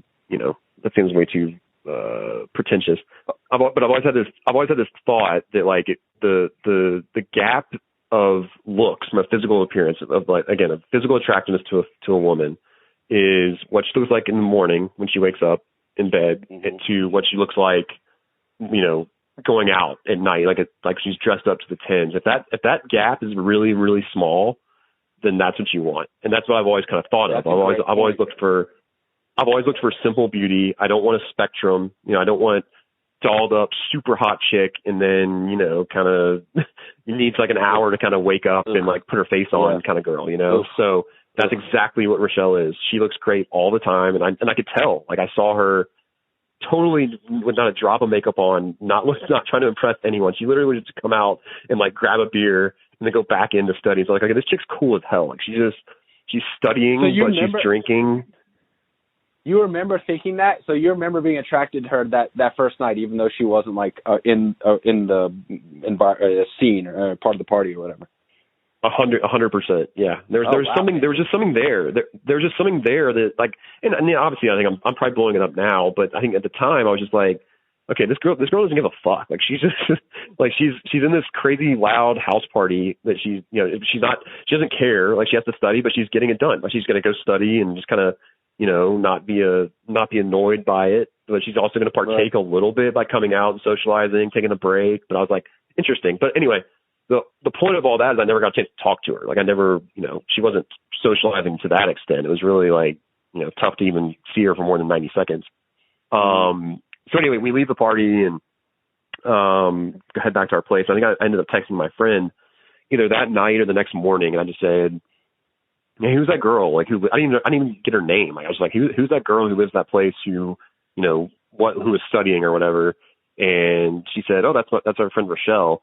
And I can always remember. I wish I'd saved it. I mean, I don't know how you save text from 2009. I wish I'd saved it. I wish I'd saved the exchange because I said Rochelle ? I said Rochelle ? What is she, a stripper? was my immediate response to my future wife of finding out her name. What a whore! Yeah. Like the exact opposite of Rochelle's personality. Yeah. But I mean, at the time, it was just a very unique name. Right. Especially, I just never seen that before. And I was making a joke, unfortunately. But no, my friend gets back and she's like, no, she's really, well, obviously says no, but she's like, she goes like, haha, no, she's really cool. She's like, she loves beer and she's super chill and loves music. I was like, perfect. Let's go. And so anyway, the courting process began at that point. Okay. I think my friend was actually still over there the next day. And so she had gone back to help clean up or something. And so she was with Rochelle at the time. And so I'm texting her and I'm like, well, is she single? Like, can I get her number? And so like my friend is corresponding all this in real time. Like, hey, can I give this guy your number? She goes, yeah, sure. No. Yeah. Why not? And so I get her number and this is the end of junior year. And she's getting ready to go back home because she didn't stay over the summers in Athens like I did. And so I want to say it took 2 months of texting, and she's the freaking worst at texting. So I think I sent her that initial text. Really? The worst? No, she's not as bad as you, but I texted her like early May, right after finals. I didn't hear from her for like 3 weeks, and I was just like, geez, this girl's cold. She's playing the long game or something. So I think we finally got on the phone for a few minutes, but it was like super stop and start or whatever. Like never really caught a rhythm. We weren't the couple to like, text back and forth every hour and then finally meet. It was like 1 or 2 phone calls over the course of like 2 months. And when we finally had like our first date that summer, and then, we kind of just picked it up from there. So yeah. Where was y'all's first date? Our first date was at Ted's Montana Grill in Snellville, Georgia. Damn, dude! I guess you didn't stay in the dating game like for obviously nearly as long as I have, right? I've still been in the game forever. I still am technically. A veteran, dude. I would never, ever on a first date now as a 32-year-old man take a girl out to like a restaurant. Not to mention, Ted Montana Grill is like a nice restaurant. I guess. But I did that shit too, dude. In college, I had a couple times in college where I took a girl like out, and then even like I can think back to girls I like asked out in my early 20s after college, and I would always take them out to dinner. Like that's what you do, dude. I would never do that now. Like that, that's like to me like a cardinal sin. Like you take, man. Is it too much forced interaction? It's actually that was always my thinking. Like, oh, this is perfect. We have to be in front of each other, literally face to face for at least an hour. So it's perfect. Like you'd think that's perfect. But for me, it's just like there's eating. Like there's just too much associated, I think, psychologically with eating, especially with girls. I don't think they ever feel comfortable like actually ordering something. Right. Just from you're not going to order a hamburger, dog. You're always going to order like a Caesar salad, and then there's the whole food concept first off. Then there's not an easy out if you go and sit down at the restaurant. Like, what if it's fucking horrendous date? Like, you have to be there the whole time. You have to wait you have to go through the whole restaurant process. You have to wait for the waiter to bring you your water and then bring you a drink. Dude, by the time the waiter has come back to ask you for your food, you could potentially know this is a fucking disaster. 100%, yeah. So but now you haven't ordered your food yet. You have to stay there for the food, and then it's more expensive. And then what are you gonna? To me, at least, and even still, this is the case. If I'm taking a girl out on a first date, to me, the goal is to fuck. Period. And so it's to me, eating is not a natural lead-in to fucking. And so, you don't go unless you're eating oysters. I guess. But it's typically you don't go fill your stuff up, fill your stomach up, and be okay, let's go back to your place and get naked. That's not a natural. It's not a natural transition. Going out to dinner is just never, to me, is never the first the good first date idea. But I did the same thing when I was young and like didn't know any better. I would always like, oh, let's go out to dinner. Because I can remember even after college, like my first couple years out of college, like meeting a girl, getting her number, and then dude, I would like say we're gonna go out on like Saturday or something. Like I would spend like hours on Friday afternoon, like driving around town, like looking for the perfect restaurant. What the fuck? The best, it's crazy. Dude, you just go for drinks, or if the chick doesn't drink, and you go for coffee. Like it's very simple. Like both coffee and alcohol promote conversation.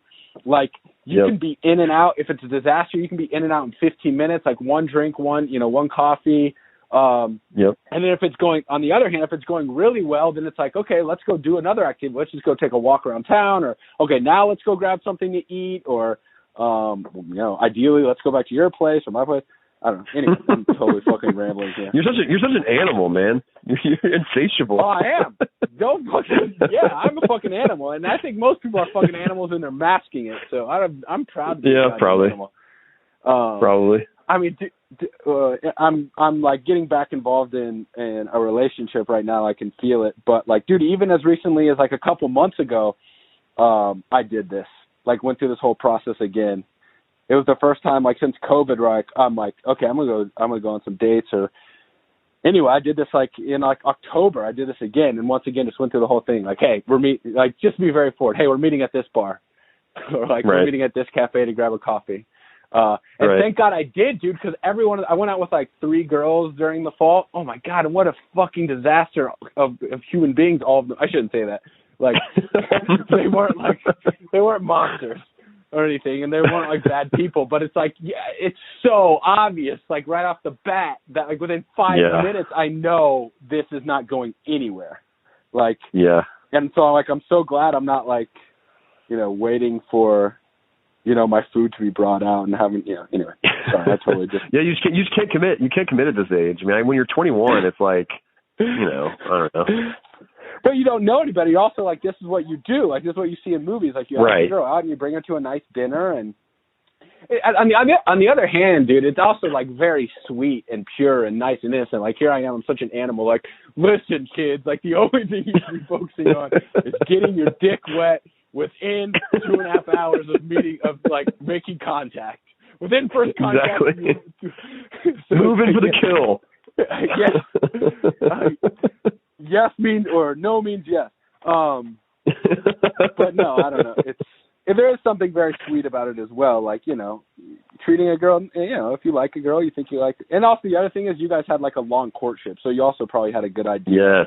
It wasn't like some shit you met out at 2 a.m. like, hey, we should go out sometime. Yes. Take her to a 5-star restaurant. Anyway, sorry, go ahead. Yeah. Ted's Montana Grill, first date. Yeah, just a great experience. But yeah, to your point. Great dinner. Just awesome. It was actually a lunch. It was like a late, like a 1:00 lunch. So it was very casual, very non-committal. I mean, I was back in my dad's house in Snellville. She was back. Her parents had moved to Buford at this time, which is about half an hour north of Snellville, but it was a good meeting. It was a good meeting spot. Like, very casual, just kind of reaffirmed what we had talked about on the phone and texted about, and just seeing each other in the flesh for the first time, I guess, was making sure we didn't smell or whatever was important. It's the first time you've seen this girl since like you just had like flash images of her like coming in and out of her bedroom 4 months earlier or whatever. Right. So anyway, that was it. I mean, then I would come back into Atlanta, once or twice over that summer, hang out with her friends, which is kind of ironic. 2 of her best friends were actually in the same building as Lenny and I at Georgia State. So I knew them before I knew her. Whoa. And so that was kind of interesting, I guess, because, thank God I never hooked up with those girls. That would have been kind of awkward. But anyway, like I knew those girls and so they could vouch for me, I guess, that I wasn't a creep or I wasn't, ill-intended, if you will. And so, we kind of just kept it casual over the summer. Feelings started getting stronger definitely towards the end of the summer. And what's kind of funny is that she had already signed up for this study abroad program before we met. So she was getting ready to take off for Italy for the entire semester of our semester of our senior year. Yeah. And so, we date for like 2 to 3 months. And at that age, like, you're passionate as hell. Like, I don't think I looked. Yeah, it was hard. It was like hard and fast. Like, it was very, very quick. And so that was tough. Like, we're finally getting to this point where we're going to be able to spend like every day together because we're going to go back to college together. And it's like, oh, actually, I'm going to Italy for the next 3 months. And so that was incredibly difficult. Kudos to her, though, for like going through with it, because that's one of those things, like, back, if she hadn't gone to Italy when you're 21 or whatever, you'd regret that for the rest of your life. Oh, 100%. And the good news is that, my sister at the time was a flight attendant, so I got a pretty good deal on a ticket. And so I was actually able to go over there and hang out with her for a week. And so we have that experience forever. We went to Hungary.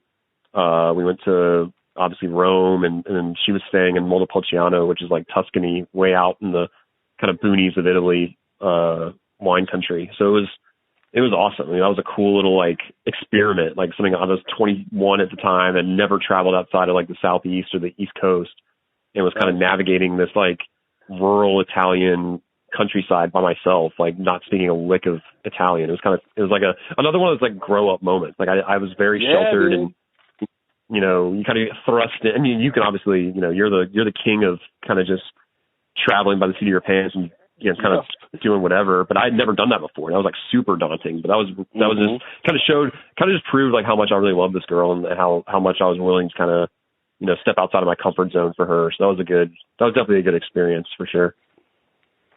Yeah, I mean, I know that game. I did the same thing when I was 21, actually, because I remember I went to ULM that last semester junior year, and then I met a girl there. And then same thing. I was head over heels for this girl by the end of the semester. And I knew the only way that, like, we could keep this thing going, because I wasn't going to stay at ULM, was we were in the same Spanish class. And the Spanish class was doing, like, a study abroad trip just over the summer to Costa Rica. And, like, literally, like, my primary motivation for doing it was, like, dude, if I can convince this girl to go to Costa Rica, then, like, maybe I can close the deal or whatever. But this is the same thing. Like, you fall fast and you're willing to make relatively irrational decisions. Yeah, man. So we dated for a few years and got married. When I found out to be relatively early when I moved out to California, but got married at 25 and so we've been married for 7 years now. Wait, so you got married in 2013. Fall of 2013. Okay. Yeah, so 2013. Yeah, September. And what was the impetus for, because I remember like being very proud of y'all for moving to San Francisco, because most people were staying home, and, I'm a proponent of pushing the limits. What was the impetus for going to San Francisco? I got a job. I got fired. So we get married in September. I get fired from my job in October. Not great timing. Where were you working? I was working at this tech startup that I was in sales, outside sales in Atlanta for a tech startup for about a year. And I wasn't performing anymore. Again, lack of sales is the absolute. I found out the hard way that sales is the absolute worst profession for someone who has no motivation. Yeah. And not only no motivation, but I have zero like drive to have a lot of money. Like you need to have like one of those things, or if you have both, then you're gonna be an awesome salesman. I had neither. Like I needed someone to crack the whip, and if they tried to incentivize me with like a bonus structure or like more money, I was like, I don't really care. So it was a really, really bad combination. And so I got fired in October. Awesome.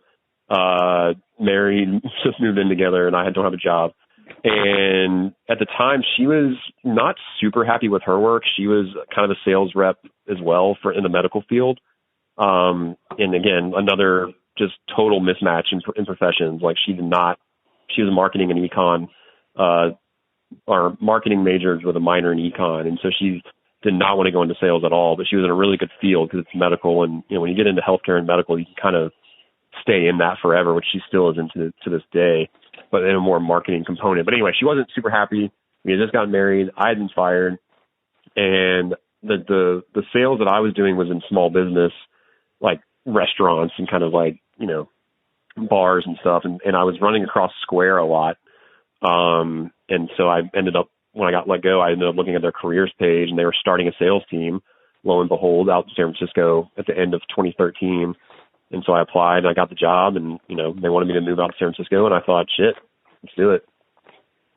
And how was that? Y'all were there for how long? 2 years. We got out there at the start of 14, and we left, just before Christmas in 15. So just a little under 2 years. Dude, what? So you in San Francisco. I can see part of it's like, this is awesome. And I can see part of it's where, like, you're probably like, where the fuck am I? What was your time in San Francisco? How do you reflect on your time in San Francisco? It was amazing at that point in time in my life. I had grown up it's funny actually, because now I think about it, obviously the past 4 years in politics have really kind of shown a light on, your parents and in-laws and people's beliefs. But, I grew up with fairly liberal parents. I mean, my stepdad's from Mississippi and my dad's from Florida. My mom's from Florida. My stepmom's from Tennessee. And you think, oh man, I must have been growing up in a super religious household and super conservative. And it's not the case at all. Like I none of my parents other than my stepmom were religious by any means. And all voted Democratic. Like, my mom was a big Bill Clinton guy, and my stepdad was, fiscally conservative, but definitely not socially. And so I had looking back, I feel like I had a pretty diverse upbringing. But then at the same time, when I was 22 and I was graduating college, I never lived outside the state. Still kind of had very prejudiced views on certain things in terms of lifestyles, in terms of race, in terms of culture. For whatever reason, I think it's just being in the South. I mean, even though I have liberal parents, it's like you're still just surrounded by it. So it's hard to break those chains, if you will, or like kind of snap out of that. So yeah, being thrust into San Francisco at 25, when I have this very closed-minded upbringing and that's across the board. Like I didn't really do drugs. No, not really. I never did drugs. I drank a lot, but that was, just a college thing, and was just very closed-minded. Like I didn't really have a lot of worldly experiences in my life. So going out there at that age was a big eye-opener for me from just about every cultural and societal perspective. I mean, San Francisco is the epicenter of a lot in terms of, it's about as opposite as you can get from Athens, Georgia, and from Atlanta. How many months did it take before you sucked your first dick? What is quarter one? No, it was definitely first week. I wouldn't even put it in months. It's funny though. We did move to the Castro. We moved right into the Castro. Right. Yeah. Yeah. And when I would take the bus down to my office, the stop was one of the stops I had to get off at and transfer buses was right at the heart of Castro, the intersection of Castro Street and Market, which is just like the gay epicenter of the world almost. And you just see guys walking around with their dicks out, and that was just a thing. Like you can walk around nude, and I was like, interesting. And then there's a bake shop there that just sells dick-shaped cookies, and there's flyers for like drag shows that are coming up, and it was like trial by fire, but like to the max. Right. What was your like instinctive reaction? Like your gut reaction? Was your gut reaction like hedonism, or was your gut reaction like, oh, this is cool? Like I'm in a totally different world? Or something. To be honest, I think it was somewhere in the middle. Like I think the gut reaction was, I wasn't surprised, right? Like I wasn't that close-minded. I'm like, oh, I'm gonna go to this city called San Francisco. I wonder what that's like. Like I had a connotation. Oh, City by the Bay. That old Otis Redding song really paints a beautiful picture. Like I wasn't that ignorant or naive. Right. So I definitely had an expectation, but I mean, you can go in expecting a certain thing and you get a totally, cranked up to 11 experience. And so that was kind of my initial thing is I'm going to try to be open-minded. I'm not going to be a judgmental Southerner. I don't want to be like an outsider. That was another big thing that ultimately brought us back to Atlanta, is that by the end, I really still never felt like part of the city, because I felt like working in the tech industry, you're always kind of the you're kind of the others that are there because you're not from there, and you're kind of raising rents and all that kind of shit. I mean, that's a different conversation. But then and on top of that, you're not like, and maybe I'm speaking out of turn here, but like you're also not like a tech guy. No, not at all. Saying like you're not like a coder. No. So, but I was in the industry, and so I but I was in the industry, and I knew that I was raising, cost of living for everyone who was there, and so. Right. But anyway, I really wanted to blend in. I did not want to be, and this is at work too, because I'm working with a bunch of folks who are Ivy League walking around with your dick out and just trying to blend in with the locals. So anyway, I got fired my first day. That was a short stint. But no, man, like I walk in, I'm 25. I show up to San Francisco rocking my, my button down shirt and my light jeans and my tennis shoes. And I'm coming right off of like UGA's campus. Like I got my frat haircut. I mean, I could not stand out anymore. And so that was that quick realization. Like I don't want to stand out. I just want to blend in. I don't want to be the Southern guy who, is over his skis out here in the big city or out here on the West Coast. And so I very quickly adapted my kind of personal perspective on things very quickly because I was the married. Not only that, I was a married 25-year-old, starting with all these other 25-year-olds who are like, oh my God, you're already married? Like these people are still like going out and hooking up every night. Like they don't even have a girlfriend. Like they're just we're living two totally different lifestyles. And I wasn't even one of the youngest one of our friends to get married. I mean, we knew people who got married at 22, 23, 24. Yeah. And so I kind of thought, I'm a little bit of a late bloomer. And I get out there and it's like, my boss is 32 and he just got married. And we're like, oh, marriage buddies. I'm like 7 years younger than this guy. So it was just, it was very interesting. Like my perspective totally shifted overnight from like and that's how, as it should be, right? Like I spend my whole time in the Southeast and in one city and one state.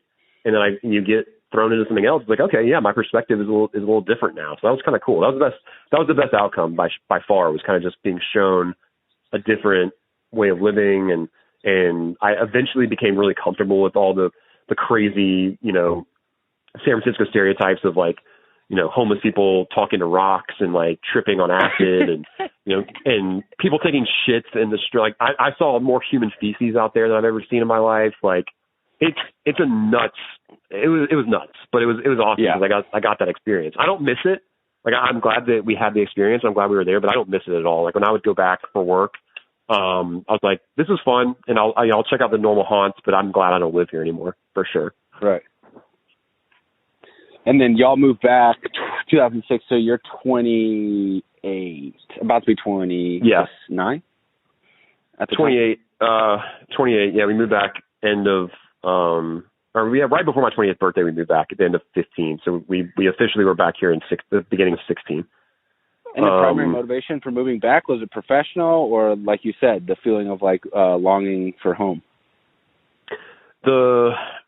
I think, to be honest with you, from my perspective, it was the longing for home. Like I'm a homebody. I love, I think you know this, but I'm like the most annoying Atlanta, just city of Atlanta fan that there is. Yeah, I just love Atlanta. Like you bought low on that concept, and I think it's paying dividends. Like Atlanta's on the up and up. I've always kind of carried it as like a badge of honor, and it stems from the sports teams for sure, which is a really poetic way of trying to make sports seem bigger than they are. But our sports teams here suck. They've always sucked. We had one fluky season in '95 where the Braves won a World Series, and that was amazing for me. Too, right? Yeah, it was like a 90-game regular season, and we could have won 4 World Series, but we only won 1, and so Atlanta had this national rap from a sports perspective of just like a shitty sports town. It's a transient city. The teams aren't very good. Nobody cares about the teams. So and that was the opposite for me, because like we started this whole thing off talking about sports. Like sports is before my wife and before my job and everything. Sports was my identity. Like that's all I knew. And so to have my identity tied to something that's so nationally chastised or kind of looked down on, that very easily bled into the city. Like you would find those areas of living here that, other folks don't appreciate or are better than you realize. And I kind of just latched onto that really early on. Right. So it was hard that's what made it hard to leave initially, is I just loved it here so much, but I was always going to come back. So did you know graduating college that like you wanted to move and live in Atlanta and like be an adult in Atlanta, be married in Atlanta? Yeah, we kind of glossed over that, I guess. Yeah, we kind of glossed over it. I was a journalism student in college, and the dream was my next question. Yeah, so let's the dream. combine those two questions. Like, what were not just your geographical dreams, but like your professional dreams in college, graduating college? Talk us through that. Yeah.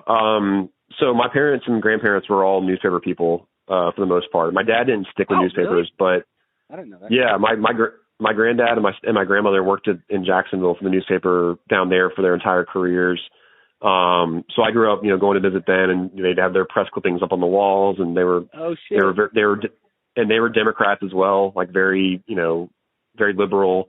So I grew up with that in my mind, and writing always. And my dad started down that path, but quickly got out of it just because it wasn't financially viable, and he wanted to do more and all that kind of stuff. But like it's in the DNA. And writing was very much a passion of mine. It came very natural to me. I mean, I was charging kids in high school, $50 for me to write their papers for them, and I was doing that like as a side hustle. Like, at Centennial?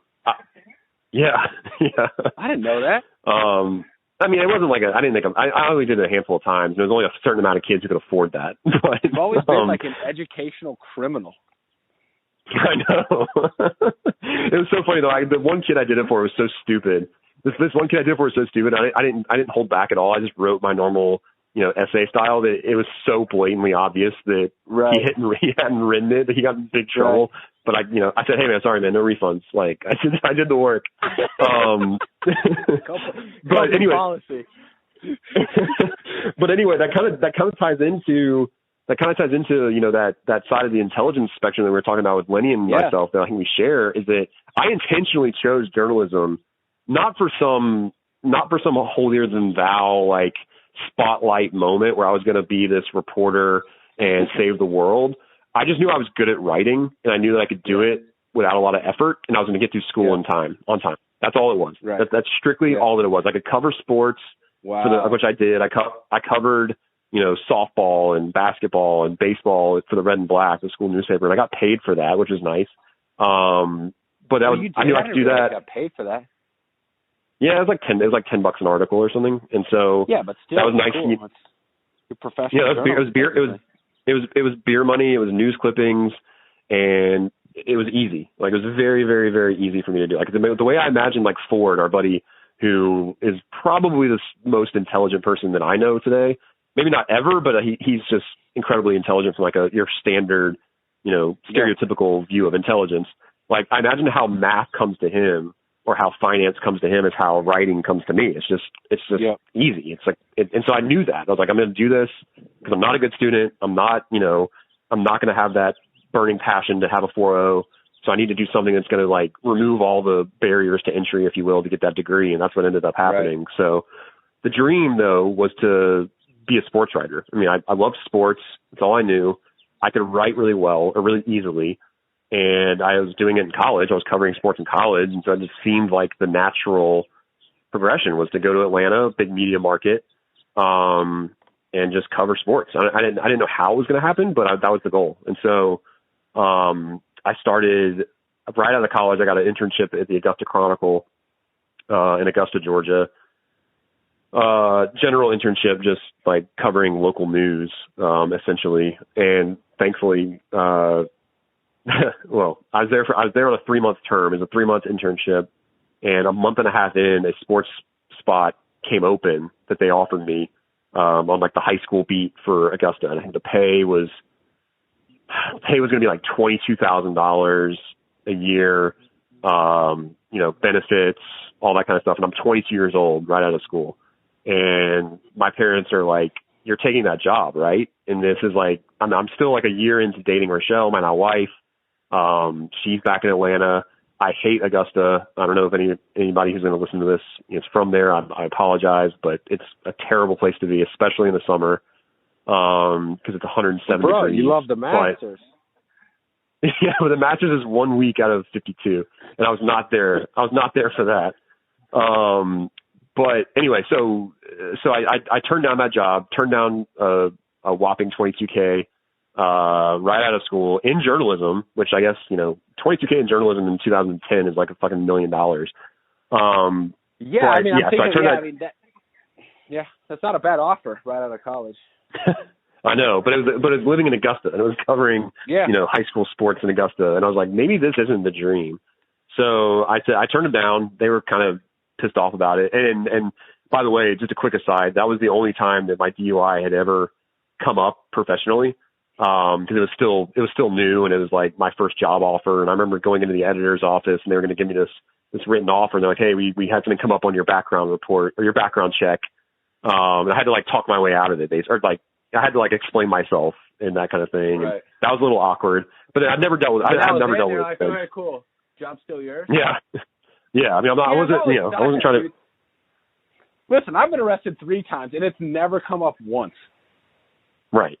Right. I mean, it's just something we build up in our head. Like we think when we're that age, like this is the end of the world. It's the worst thing. And your perspective, obviously kids shifts out as you get there, older. break all the fucking laws you want. Especially if you're a straight white male, do whatever you want.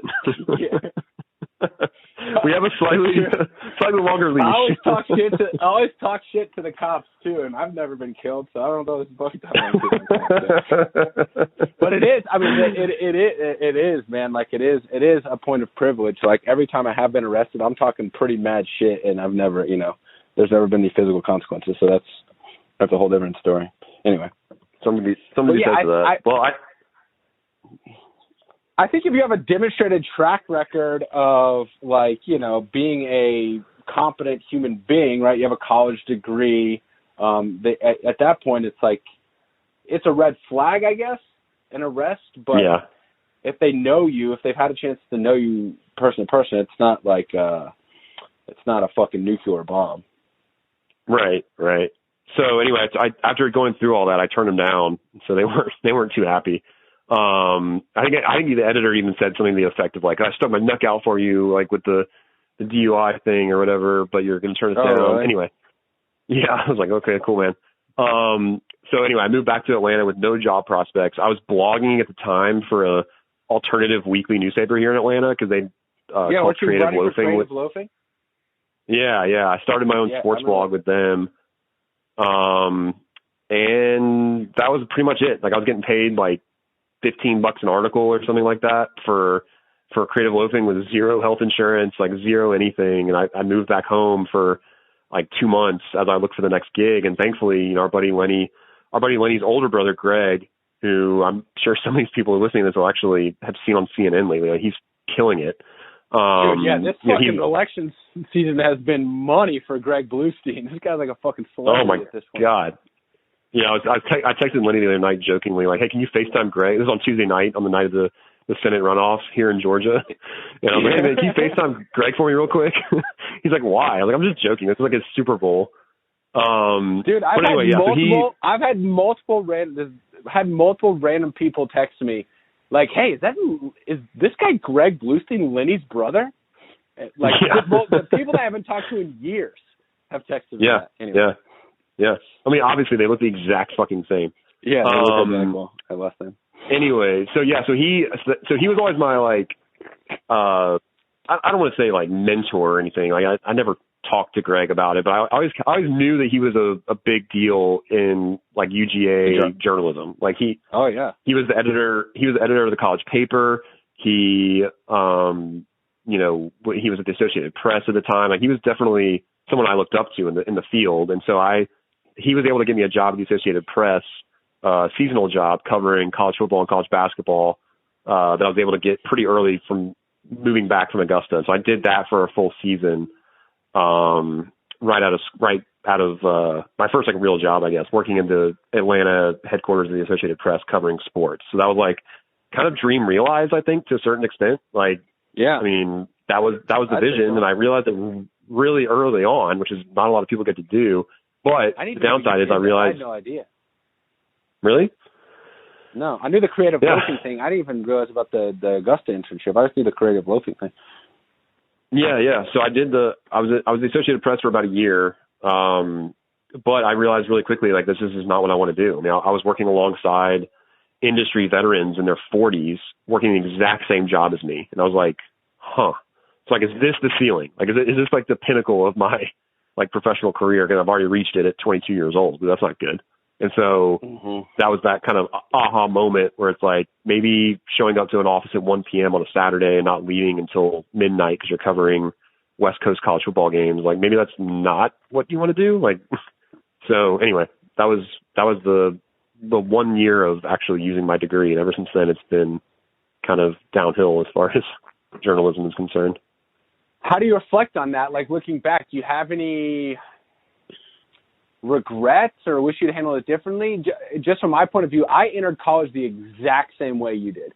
The area of academics that I'd always excelled in was writing, and the only thing I knew about existence was sports. And so my freshman year, I thought the same thing. I was like, I'm going to be a sports journalist. And then as I started taking more, it was a little different transition. As I started taking like more and more college classes, I just started getting genuinely interested in other topics. And then eventually I was like, I don't, it was my way I viewed my college education was different than you. I wanted to just diversify my experience. If I'm here, I just want to learn different shit. But looking back on it now, dude, and I also got caught up in this notion, and it's not a false notion. My view of it has changed, but especially once I started taking like international affairs classes, I started realizing like, holy shit, the world is a fucked up place. And like the majority of humans have lives that are a lot more difficult than mine has been, at least on paper. And so that's when I kind of got, or it is when I got really interested in working in like low income communities. But another reflecting back on that now, and who knows where my professional efforts will go in the future. But where I stand right now, like kind of at this transition period, is like part of me is like, damn, I kind of wish I had just like maybe I should have listened instead of getting caught up in all of the noise of college. Maybe I should just listen to like that childish voice in my head that's like, no, sports are fun. You like sports. Sports are like what you're passionate about and what brings you happiness. Like maybe I should have pursued a career like covering what I enjoyed.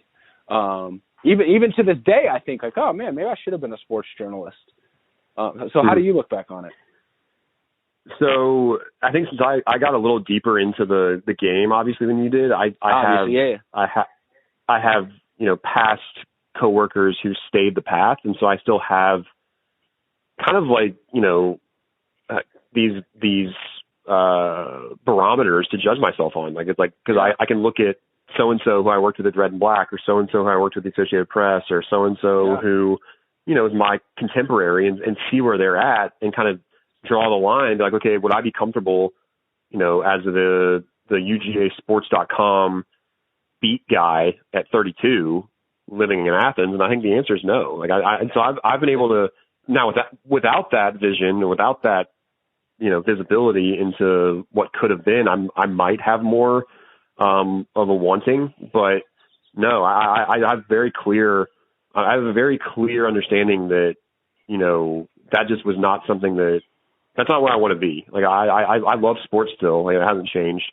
But once it became my job, and once it was like my only, that was it. Like my hobby blended into my career, and there was no distinction. It was like, this isn't what I want. Like I just want to be able to go to a game, like drink a beer and be a fan. I don't want to have to sit in a press box with a bunch of overweight diabetic men in their middle 40s, like mouth breathing, and just like that was cool because I got to do that too with the Creative Loathing piece. I was going to Braves games and Falcons practices and going in the locker room, and like, I was in the locker room with like Jason Hayward and like when he was a rookie and all this kind of, like I was doing a ton of really cool stuff right out of the gate. Oh shit. But I couldn't be a fan in there. Like I wasn't going and like getting an autograph. I was having to like ask him a question, or having to like, it was just different. Like my fandom just overtook I never was not a fan. And then when you're a true journalist, even if it's in sports, you have to be objective, and you have to like do it the right way. And I realized I was never gonna be able to walk that line. And so the people like, okay, so now a decade on, we're 32, 33. We have a decade worth of, it's been a decade since we graduated college. Like you haven't seen any of your peers, journalism peers, like rise to a position where that like you're envious of? No, I mean, I think I've, it's all perspective. I think that not anything that I'm envious of, but I also don't want to like belittle what they're doing, because I think that I'm really happy. I'm happy for where they're at, because I think that's a lot of those people have done the absolute best they possibly could. But they're not on. You're not going to be on. Not everybody's going to be on ESPN. Not everybody's going to be. Not that Stephen A. Smith is like, who you should envy, but like he's making $8 million a year to talk about sports. Like there aren't those jobs. Those jobs aren't growing on trees. Like so you're going to. You're not going to struggle, but you're not going to make a decent amount of money unless you get really lucky, and you're having to work. You're having to work your ass off. You're having to work weird hours, and you're having to it's not an easy job. It's really, really not. And so I'm happy for all the success. I guess I do have one. I would say my most successful contemporary does do pregame stuff for Fox Sports on television for the Braves, and he and I would cover softball games together back in Georgia, and he's actually, he's developed a decent social media following, and he's on camera and all that kind of stuff. And I'm sure he'll continue to, rise the ranks. But even that stuff doesn't appeal to me. I never, I dabbled in radio in college, and I never did TV or anything, but that was always an option. But it's just, I don't know. It's just something I like enjoying as a consumer, not so much producing. If that should make sense. Yeah, I have a couple thoughts about it. Is one, I think it's always tricky. I was just saying that maybe you should pursue your childhood passion as your career, but I think it's always tricky to turn your joy into your job. I think it's always tricky, and it's like, it seems risky. Like, man, if this is the thing you're most joyous about in life, what if you take that away by monetizing it? I think a lot of people run into that issue. And then the other issue is, what a weird time just historically to like enter into journalism, like that, the turn of the century. And then for us, like the end of the first decade of the 21st century is such a weird transition moment for journalism in general, not just sports journalism. Like I remember I took my freshman year, I took like mass media or journalism class or whatever. And it was like a ton of focus on like, getting an internship at the newspaper and being a columnist and da-da-da-da-da. And then I remember like just a little bit of talk about like towards the end of the semester, kind of, I feel like when we had covered most of like the traditional shit, we would talk about like YouTube, and it'd be like, I think like Google had just purchased YouTube, and our professor talking about like this YouTube thing is going to be a big deal. Like what a weird time to enter the profession. Or like, think about Greg, the journalist that we can point to as like the most successful one. He took a very traditional path. Like he was editor of the student newspaper, like a piece of paper that you open up and read, right? That's where you transmit information. And then he got a job at the Associated Press, like standing in at the Atlanta Journal-Constitution. It's like this very traditional step.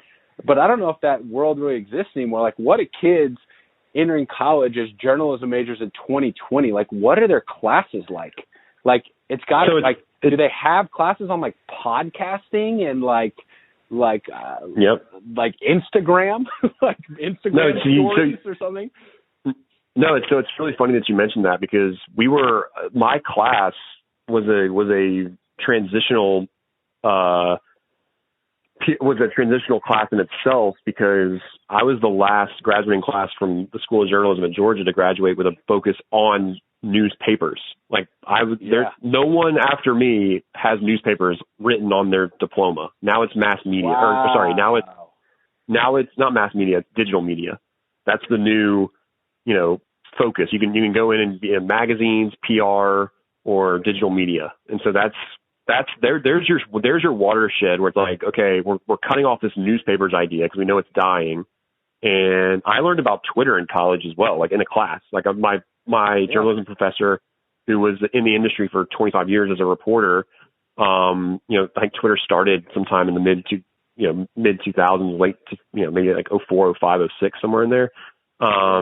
But it hadn't broken through to mainstream when I was taking classes. And I can distinctly remember this newspaper guy in his 50s, trying to stay ahead of the curve, like mentioning in one of our lecture classes, like, hey, if y'all heard of this Twitter thing, like you need to get on board. Like you need to, you need to understand it. It's the way we're going to communicate in the future. It's the way that journalists are going to be able to get their stories out to the world. Yeah. 100%.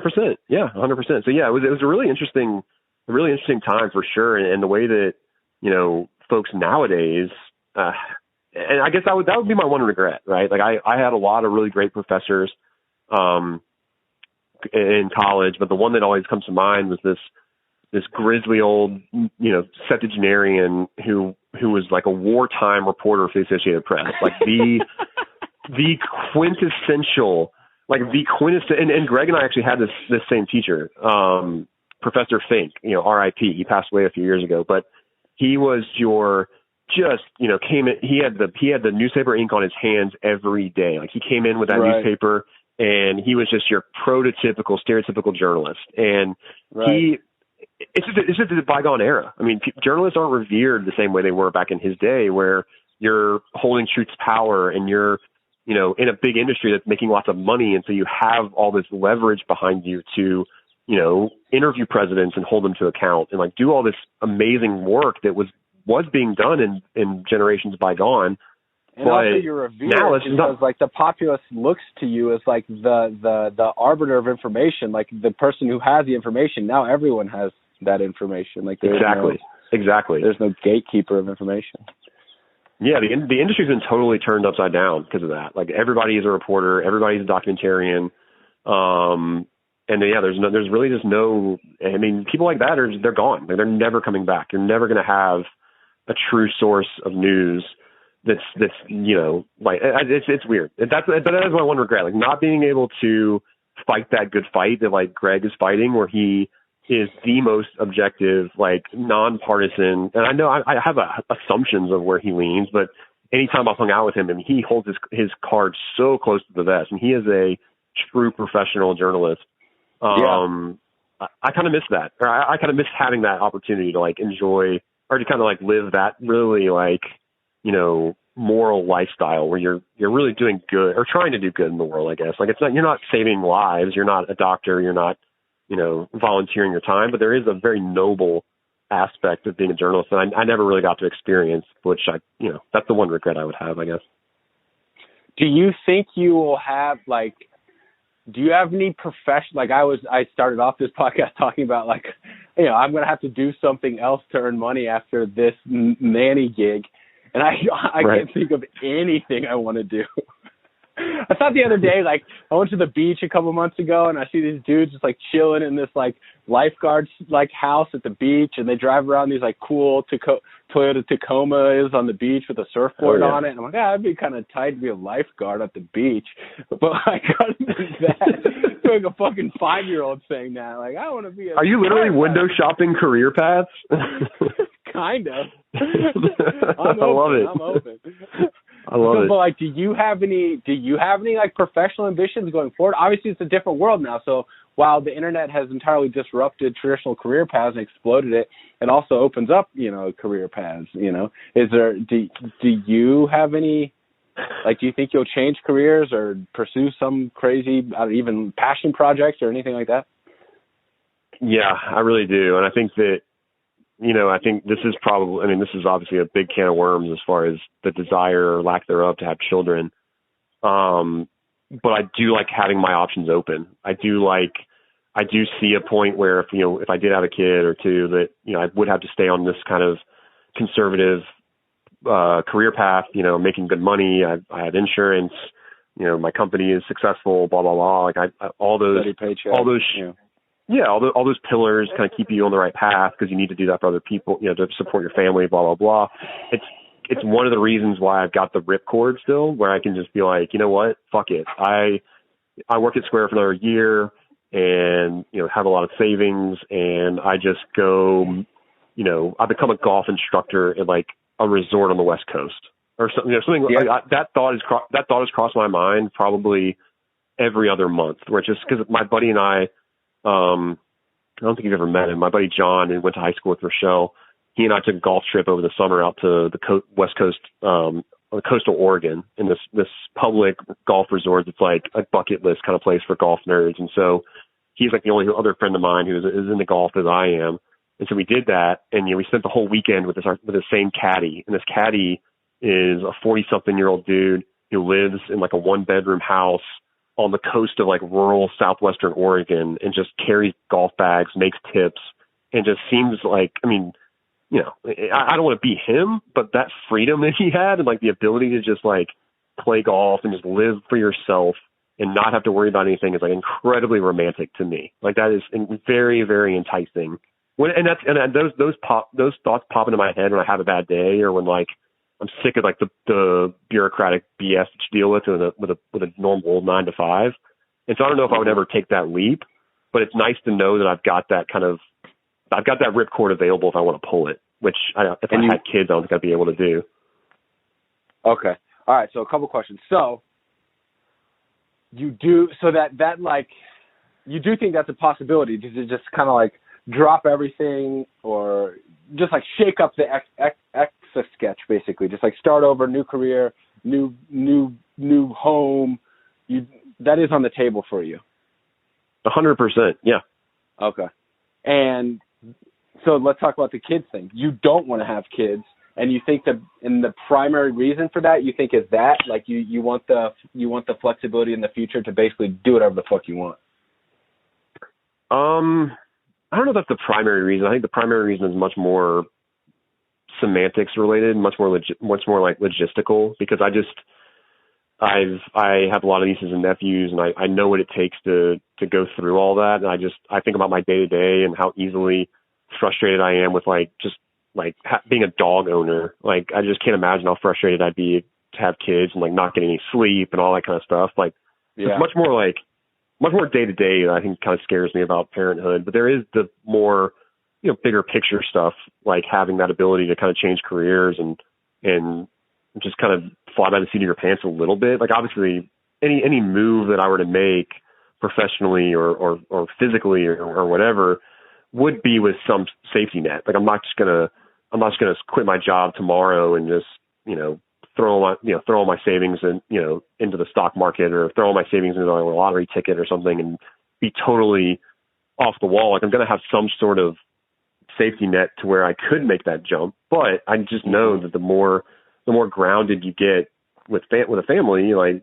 that just becomes harder and harder. And that might be just like a romantic kind of justification for me being a selfish guy who just doesn't want to change diapers and wake up at 2 a.m. Like that by all means could just be like my crutch that I'm using. I would never actually pursue those lifestyle changes, but it's nice to know that they're still there, I guess. Yeah. Yeah. I think the number one, dude, you know me, I think this is actually kind of a revelation to you, but I've been saying for, at least you've been hearing me say for the last, I guess, year, 2, 3, couple years, that I absolutely want to have kids. But it's interesting though, being a full-time parent, basically professional parent, at least between the hours of 8:30 and 5:36. It's interesting, man. I would say a year into this job of raising a small human, I would say I want kids less now than when I started. Interesting. Yeah, it is interesting, and it's confusing for me. I definitely am still leaning towards I want kids, but I'm not gonna lie, dude. Like, what you're saying makes a lot of fucking sense. Like a lot of fucking sense. That like. Well, that's what's funny. Sorry, I was gonna say that's what's funny. That's what's funny to me about you. That's what's funny to me about you. You're such an enigma to me because you, on one hand, are very like free living, kind of not tied down to anything or anyone really. But on the other hand, you're fairly pragmatic and you're fairly like logical in a lot of your thought processes. And so it's this weird, I bet you have this weird like internal battle about this because I see what you mean. Like there's this whole kind of romanticized idea of having a kid, but then you get your hands dirty on it and you're like, well, actually, do I want to do that? It's kind of this weird, because I don't have any of the romanticized stuff. Like I do not care about, the Little League games and, the weddings and the graduations and all that. Like that doesn't resonate with me at all. Yeah, I think most people, this is going to probably be hugely, I'm not targeting anyone specifically. I think most people have kids because it's just like the momentum of life. Like that's what you do as a human being. Sure. just to really boil it down, like that is our primary purpose as human beings. Everything is to reproduce and keep the species going. That is for every living species on Earth. And humans are no different. Like our primary purpose is a sexual one, is sexual reproduction. That is the driving motivation for everything we do, if you really boil it down. Our number one reason for being alive is to make more people, period. And actually, that is my number one motivator for having kids. It's not the Little League games. It's not the, like, weddings or high school graduations or whatever. It's like, well, this is what I'm here to do. And, like, you know, and I try to... Which is very pragmatic. Yeah, like, of course I should have kids. That's my whole purpose of being alive. It's not to watch football. It's not to, like, accumulate numbers in my bank account. It's not to, like, have novel experiences. My number one purpose for being alive is to continue the legacy of humanity, right? And so if I'm going to do anything while I'm here, I should at least contribute to the human experience, right? We may be the only living or like sentient beings in the entire universe. So I should contribute to that, whatever that is, you know, I should. That's my primary reason for having kids. And then the secondary reason for having kids is like who I was raised by. I was raised by my mom, who was obsessed with children and obsessed with like love and rainbows, and obsessed is the wrong word, but she's an extremely just like, she is just this like angelic figure. And, you know, there is beauty in childhood. Like, I think a child is love. It is an innocent being. It knows no malice or ill will. Those things are planted in it by a bad upbringing, or eventually just by society in general, right? But a child in itself is just so innocent and pure that I do want that experience. But when actually now having done it on a day-to-day basis, like practically, it doesn't sound that appealing, like not sleeping, not being like waking up and not being able to determine, like you wake up every day and your primary like determinant for what your day is going to look like is that child, right? It is the number one priority of everything that you do. And if it's not, then you're going to have a problem. And then, in fact, you are going to end up contributing to humanity in a negative way. So then the situation flips. It's like, well, what if I do have a kid?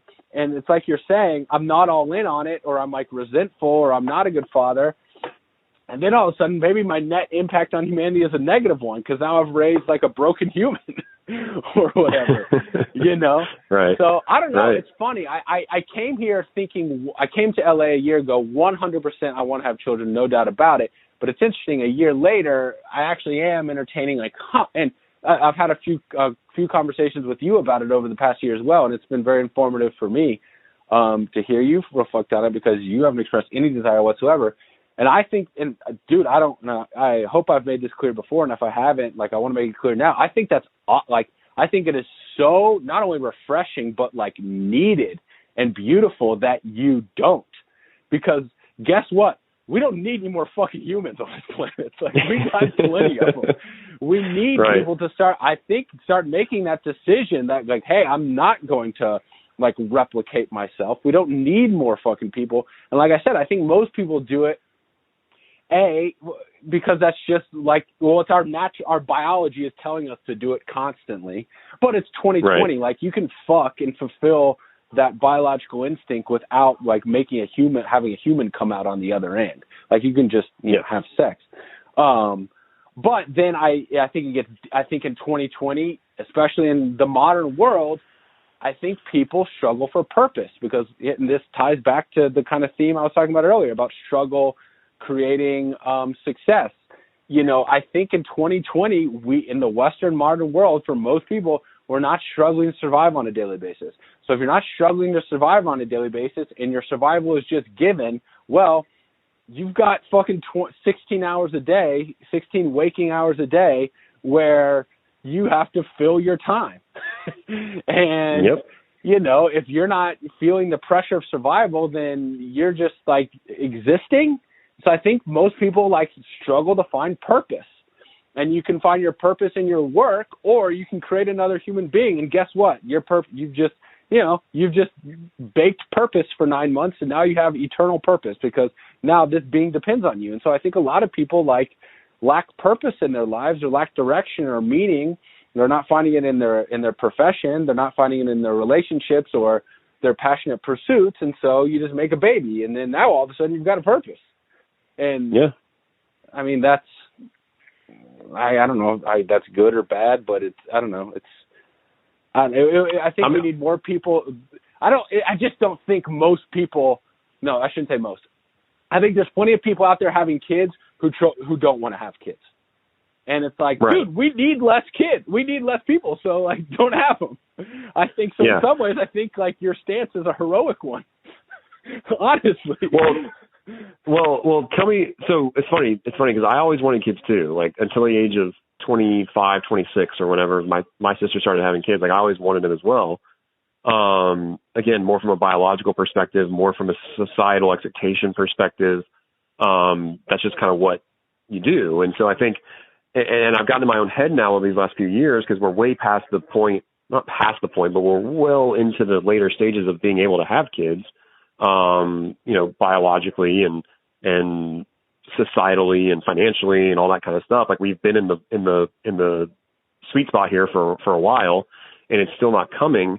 And I keep thinking about it. Like I talk to my dad about it. I talk to my sister about it. Like I talk a lot about it. And I think a lot about it. Like it's definitely something that I'm not, it's not flippant. It's not taken lightly. And what the conclusion that I keep coming to is that, okay, I'm a above average, I think, at most above average intelligence. So I'm the thought that I give to something has merit. If I think about it a lot, if I'm really concentrated on it, if I'm really giving it a true, considerate effort, and it still isn't something I want to do, then I just think that most people who have kids don't think about it enough. It's kind of just like it's like a knee-jerk reaction that this is what we have to do. Not that they regret it or that they don't want kids. It's just I think the default is to have them. And so the more and more you think about it, if you still want kids, that's awesome, because then you're probably gonna be a really good parent if you're like really considerately thinking about it. But that and this isn't really like people that we know. I wouldn't say I'm speaking more like just general population, but people who will have kids just like, again, out of like instinct. It's like, oh, well, we got married, so we got to have a kid, or I've been dating this girl for X number of years, got to have a kid, or, I want to just have sex with this person and I don't want to protect against having a kid, so we'll just have a kid. And it's just, I'm doing the exact opposite, where it's like, I really want to make 100% sure this is what I want, and it's not coming. And so I just wonder if more people put that, I'm not saying that everybody should wait until they're in their mid-30s to have children, but I think that I'm in my head so much about it that I feel like it's my own true feeling. Like I'm not making it up. I'm not, I'm not pushing it off. You know what I mean? Yeah. No. And I think, the reason I think that your viewpoint on is very legitimate is not only what you just said, like you're thinking about this constantly. It's not you're not like pushing it off or ignoring it or like putting it in the back of your mind. It's on the front of your mind constantly, and you're voicing it with other people. Like you voiced it with me. You've voiced it in conversations that I've been a part of, that other people have been a part of. Like it's definitely been a thing. And then on top of that, you also got married in a more traditional way. So it's like you did follow a traditional path in that sense. And then you're just saying no, but like, so you're aware of that, but then you're also making a very like conscious effort to be like, okay, yes, I want this part of traditional lifestyle, but no, this part, no, that's a step too far. And I think that's fucking awesome. I really do. I wish more people would. The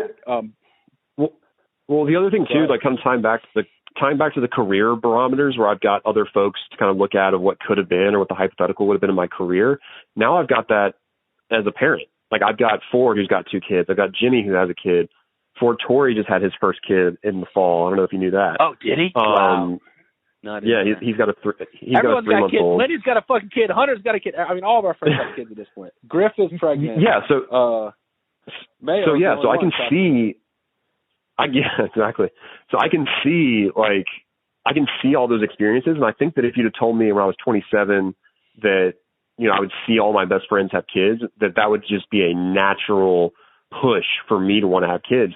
But again, it's just more fuel to the fire that I don't, because I as much joy as I get going, I went up to Yentl and Jimmy just moved into a new house in Smyrna, and I went and hung out with them for a little while, kind of just to see the new place. And Isaac is now 15 months old, and he's running around, and like, I love that. And I got to meet Ford's kid on New Year's because they're in town, and I got to meet him for the first time. And like, I get so much joy out of seeing my friends with their kids, but there's really, I mean, I hate to say it, but there's really there's no envy. There's no like jealousy of it. No. And I hate to say that because it sounds really cold, but I just really love that for what it is. I'm so happy for everybody that they're able to have children and that they're like diving right in, and they're like, it's awesome. I love it. I love seeing these little pieces of our friends that we've grown up with in these people, but there's no whatsoever jealousy or longing for that for myself. And that's depressing, but it's just the truth. I don't think why do you say it's depressing? I personally, when I hear that, I don't hear depressing at all from my personal interpretation of it. I don't hear depressing at all. In fact, I feel the opposite. I feel inspiring. I'm not just saying that because we're on the phone doing a podcast, you're my friend. I honestly feel inspiring. Yes, the depressing maybe because it's like, oh, well, isn't that what you're supposed to do? It's the only depressing I could possibly think is like there's more of an unknown because that's not a traditional lifestyle, and having a kid is very known. Like that kid's the next 20 years of your life are very known. And even after that, it's kind of known, like those kids are going to have kids, you're going to be a grandparent, and it's like, then you're visiting the grandkids. It's like, I can project, at least generally speaking, the lives of these people that you just mentioned that are friends that have had kids. And so maybe there's some like fear of the unknown, but dude, I honestly don't find that depressing at all. Why do you say depressing? Is that, what? I think I use that macabre of a word just because of my upbringing and just thinking, okay, is my lack of wanting to have a kid a byproduct of my upbringing? That's the depressing part. Because if that's the case, then that would kind of suck. I think if that's like, if you cut me open and kind of did a full emotional autopsy, like, okay, is the reason that I don't want to have kids because my childhood was a little bit scattered and I never really had a traditional upbringing as far as your cohesive family unit, and kind of it's just a weird, kind of a weird upbringing. It wasn't as difficult as other people's. Like, and so I'm not measuring on a scale of difficulty, but just from an emotional perspective, it was a little bit of a roller coaster. And I'm wondering, is that the reason? Which I don't know if it is.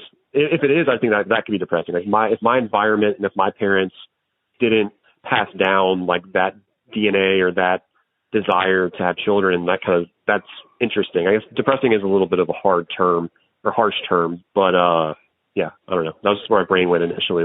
It seems like just saying it out loud, because I keep all these thoughts in my head, so saying it out loud and vocalizing it just paints a picture of like, man, grumpy old Ben who's going to just die alone, which is not the way I look at it. Die alone.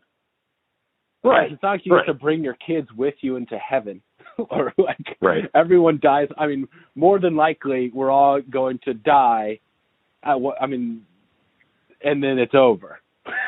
Breaking news.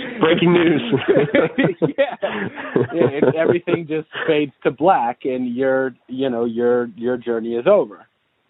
Right. And like having kids doesn't change that. It's not like you have kids and then you get to continue into the afterlife because you had babies. We're all going to die alone. At least you don't have to. You don't have to answer that question to some 8-year-old who's like, "Well, Daddy, what happens after we die?" Well, nothing. Then it all just turns black. Well, I mean, I've mentioned this in the past too. I've mentioned this in the past too, and I think it's a really interesting topic or idea on this topic, which is the notion of selfishness, because I feel my desires to not have children is a moment of selfishness, because I know I'm too self-absorbed and want to do what I want to do when I want to do it so much that I don't want anything to infringe upon that. But I can flip the coin and say that. I was just about to say this. Go ahead, please. Yeah, the tenet of parenthood is selfish. Like, you want to have more of your DNA in the world. So it's like, holy shit, is it selfish to have kids and not have kids like at the same time? Totally. That's mind-blowing. They're both selfish. They're both selfish. Yeah. But everything is selfish. We're all self-motivated. Like, don't get this notion out of your head that there's like some notion of, I don't know, godliness or something. We're all selfish. Even me, like, working in an inner city school is selfish, because that's what's going to give me fulfillment. That's what's going to get me out of bed every morning. That's, I get to also say, like, I'm a special education teacher in fucking the inner city. Like, there's some social cachet to that. It's everything. Is that a good pickup line for chicks? It used to be. Is that... It used to be. Yeah, I mean, it has been. Totally, it has been, man. Like, I went, well, anyway, yes, it is. It is. Yeah, that was just a joke, but yeah, I know what you mean. Like, there's nothing that's purely altruistic. Like, there's definitely shades. There's shades of it. Like, there's shades of selfishness. Like, obviously, people are more selfish than others, and different acts are more selfish than others. But yeah, it's kind of like, to me, it's kind of like racism. It's like, or like attention deficit disorder. Like, there's all these things that are painted as binary, but they all exist on a spectrum. Like, everybody is racist. You can't look past race. Everybody has an attention deficit disorder. It's just imagine of how much it infringes upon your ability to learn. Like, anyway. You're singing my fucking praise with both of those. You gave both of those examples back to back, like, without context at first. I was like, wait, racism, ADD, where's he going with this? But no, I couldn't agree more. Both of those, yeah. I mean, it's impossible. Everyone has trouble paying attention, and everyone is going to be discriminatory about the color of people's skin, to some extent. Yeah, man. I don't look at it as depressing. I mean, I think you need to be selfish in your evaluation in order to make this decision. It sounds like you already have. It's like, are you going to be happy? Does the thought of this give you joy, or does the thought of this give you fear? And if the thought of this, having kids, gives you more fear than joy, then don't have fucking kids. I mean, shit, I wish everyone would make that fucking calculus. I wish everyone would go to that calculus. I know most people are not going through this fucking calculus. Most people are just simply following the steps that they know they're going to follow. They go to elementary school, they go to middle school, they go to high school, they go to college, they get a job, they get married, they have kids, just because that's what they've been told to do. If we're all raised in the woods as like hunter-gatherer nomadic people, these would not, we'd all end up having children, but we wouldn't know who they were, This is not like some sort of like definition or like pre-prescribed plan for success that you must follow. I mean, I wish people were much more individualistic in their choices about where their lives are going. To go back to the whole living in the modern world in the 21st century. It's like we have that ability because we're not worried about getting eaten by lions or dying of measles, I guess now with COVID maybe. We're not worried about struggling for our survival on a daily basis. So we have the luxury of being born in this era of humanity to like basically customize our lives how we want them for the most part, So fuck, if you don't want to do it, don't do it. But I mean, in answer to this, offer more detail. Do you think that, is that going to work out with like your personal life? Do you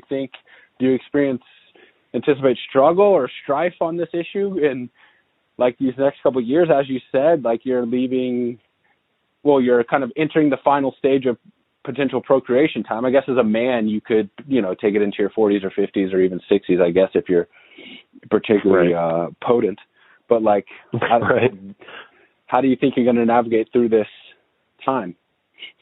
Yeah. That's the $1 million question, right? It's not a solely individual endeavor. So yeah, there has been, like you and I have talked about in the past, there has been times where, Rochelle and I have talked about it. It's been very abstract.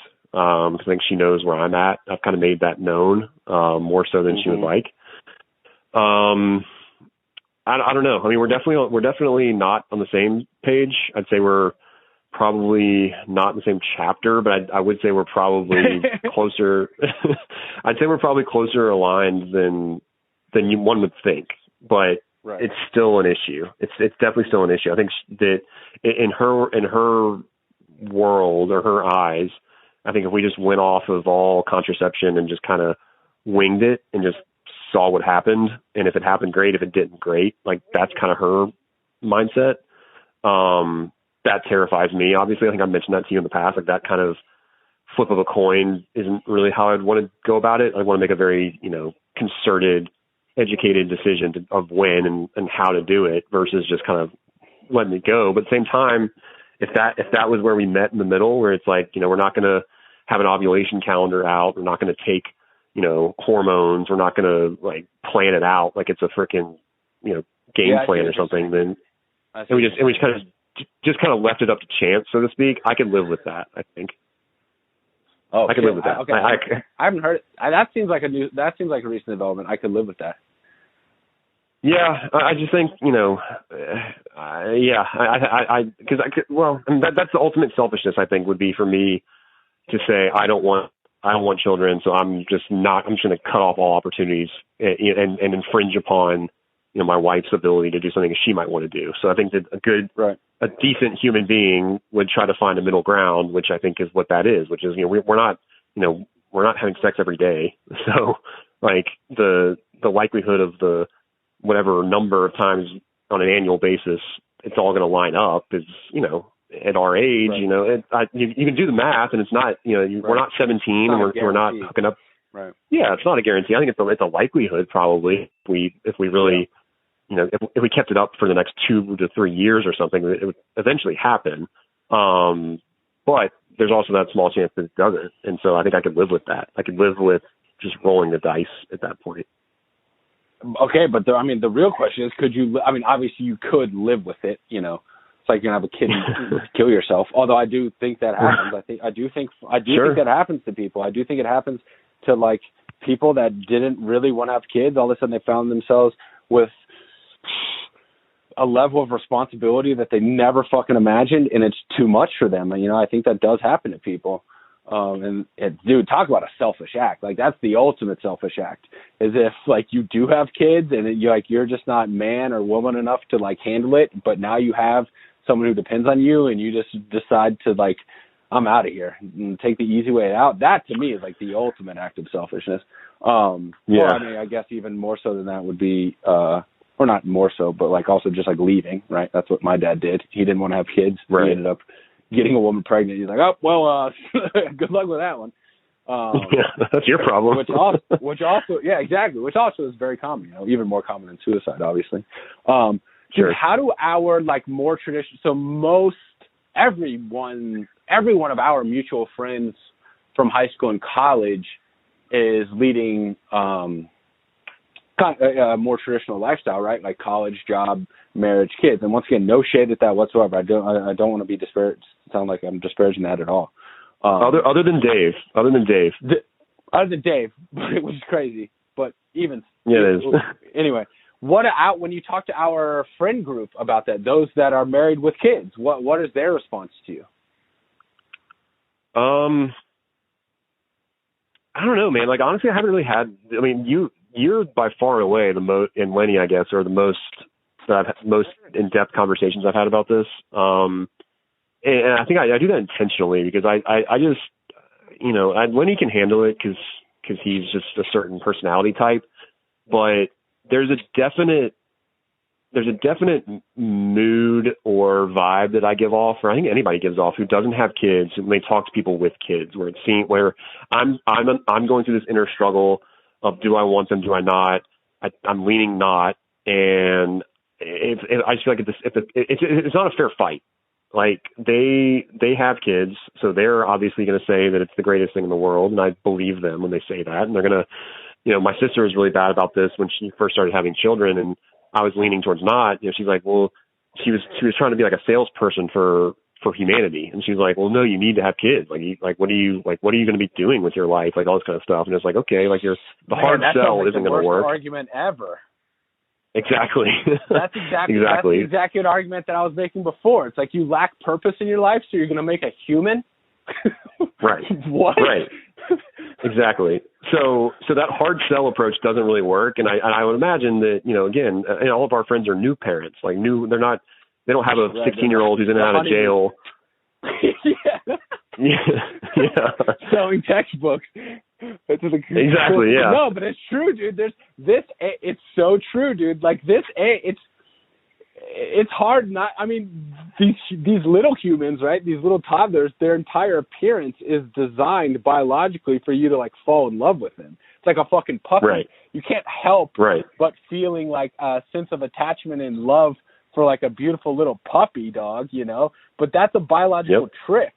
That's a biological trick so you don't fucking like throw them in the river once they come out, you know? So it's very interesting. You haven't gone through the actual child-rearing process where this fucking kid no longer thinks you're the coolest person on the planet or is entirely dependent on you, you know, thinks you're an asshole or, you know, whatever. So, yeah. Right. It's just not it's not a fair fight. And the conversations I have with my dad, it's not a fair fight. Like, because he's my dad and I'm his son. Like, he's not going to tell me to my face, yeah, I don't think you should have kids. It was a mistake. So, I mean, your dad might say that. But anyway. No, dude, but it's interesting you say that. Like, not even joking. Like, I grew up with, I harbored a lot of resentment towards my dad throughout my adolescence and into early adulthood. And then once I got to a point of like being an adult and started having like serious relationship with the girls, and then some girls like think, you know, having that thought process, like, man, could I see myself like making a human being with this person? And honestly has really, not to excuse my dad's behavior by any means. Like, once you have a kid, I don't think there's any fucking excuse. Even if you don't want to be with the mom, you know, you need at the bare minimum need to be financially supportive. Even if you're not going to fucking show up to baseball games, the bare minimum you need to provide financial support. But growing into adulthood, like, I honestly feel I understand my dad's behavior much more than I did when I was, 16 or whatever. Because it's like, fuck, he didn't want to have kids. You know, he got his woman pregnant, and like that sounds fucking.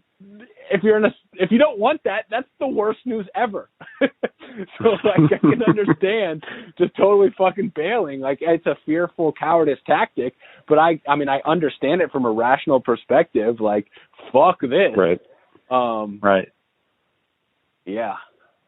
Yeah, man, it's a tricky one. It's I imagine, like, if you did have kids or anyone who has kids, I would imagine a switch flips and like you're all consumed by, you know, your new person and you love them eternally. I would imagine that happen, but maybe not. Sure. You know, I've never had kids. My other thing is like, that's just a fucking conspiracy. How many of these fucking parents out there, like, who are saying the typical thing, like you said, when you talk to new parents or parents period, like, oh, it's the best decision I ever made. It's the most magical thing ever. Yeah, like you said, you believe them and I believe them, but I don't know. I'm wondering, like, what percentage of them are totally bullshitting you? And of course they're not going to, like, who in their right mind who has like a 5-year-old and it's like, dude, this is the worst decision I ever fucking made. Don't, like, if I could, I would, if I could get away with it, I would drown this motherfucker tomorrow. Like, no one's going to say that. So how many people are thinking that, though? I imagine they think of it. They're probably thinking it multiple times a day. They just bury it deep. Right? So that's the thing. Like, maybe there isn't a switch that just flips automatically and you're in love with your child. Maybe you, like, are born. Could you imagine? Fucking, like, getting your girl pregnant and for 9 months, like, fuck. Is it too late? Like, what's the date where I can, like, we can get an abortion? Fuck, she's not going to get an abortion. Fuck, this is going to happen.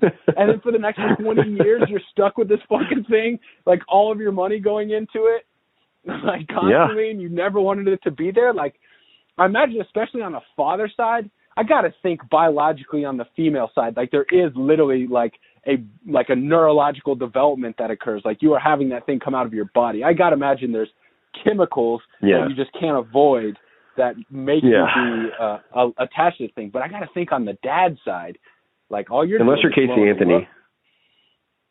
Oh, right. Sorry. Is that not topical anymore? I had to think about it. Casey, I was like, is that someone went to high school with? Who is that? No, sorry. No, every time she like drowned her kids, right, in the bathtub or something. She taped her up in the trunk. There's a great stand-up bit when that happened. I remember hearing where it was like, I forget what comedian it was, but some comedian was like, I heard those were bad kids. Like, I heard those kids are really whiny. really messy, like sat too close to the TV, like didn't pick up their blocks. Exactly. Hey, those kids deserve it. Jesus. But anyway, yeah, like, man, to your point, though. To your point, it's easier for the dads to leave. Yeah, but I mean, then again, think of like the rates of father absenteeism. You know, it's not abnormal to meet a single mom. You know, so I guess there are a lot of dads that are like, fuck this. Yeah. Well, dude, I'm glad you're thinking about it. You're one of the few. You're honestly the only person I know. I'm trying to think before I say this. Yeah, you're the only like close friend I have that has had that conversation with me at all. Like it's been a known thing for everybody else. Like it's not even a topic of discussion. Well, with most people, yeah, it's not even a topic of discussion. It's just a given. Like, oh yeah, of course I'm gonna get married, or like this is my girl. It's like, you know, it's not discussed. It's like, this is my girlfriend. We've been dating. It's like neither is the marriage discussed. Like when we were in our early 20s and our first few friends got married, like then it was like, holy shit, you're getting married? Tell me about that. Like, how did you decide to do that? Tell me, how'd you buy the ring? Like, what? Holy shit, this is crazy. And then now it's just like anytime I know anyone who has a long-term girlfriend or a girlfriend period, like my thoughts are automatically like, oh, well, they're going to get married, they're going to have kids. I'm not going to like have an explicit discussion with them about this thought process. It's just going to happen. Right. Well, it's funny because conversely, on Rochelle's social side, she only has one friend that has kids. So it's like the exact opposite. Yeah. What? We have a girl. She has a girlfriend group of around 7 or 8 that are all pretty tight, and they all either went to high school or like friends of high school friends, and so they all hang out together. And only one of them has kids. The rest, and I think the only 2 of the others are engaged to be married, but they're not even married yet, and the others are all like habitually single. So it's a really interesting. And these girls are our age, like late 20s, early 30s, mid 30s.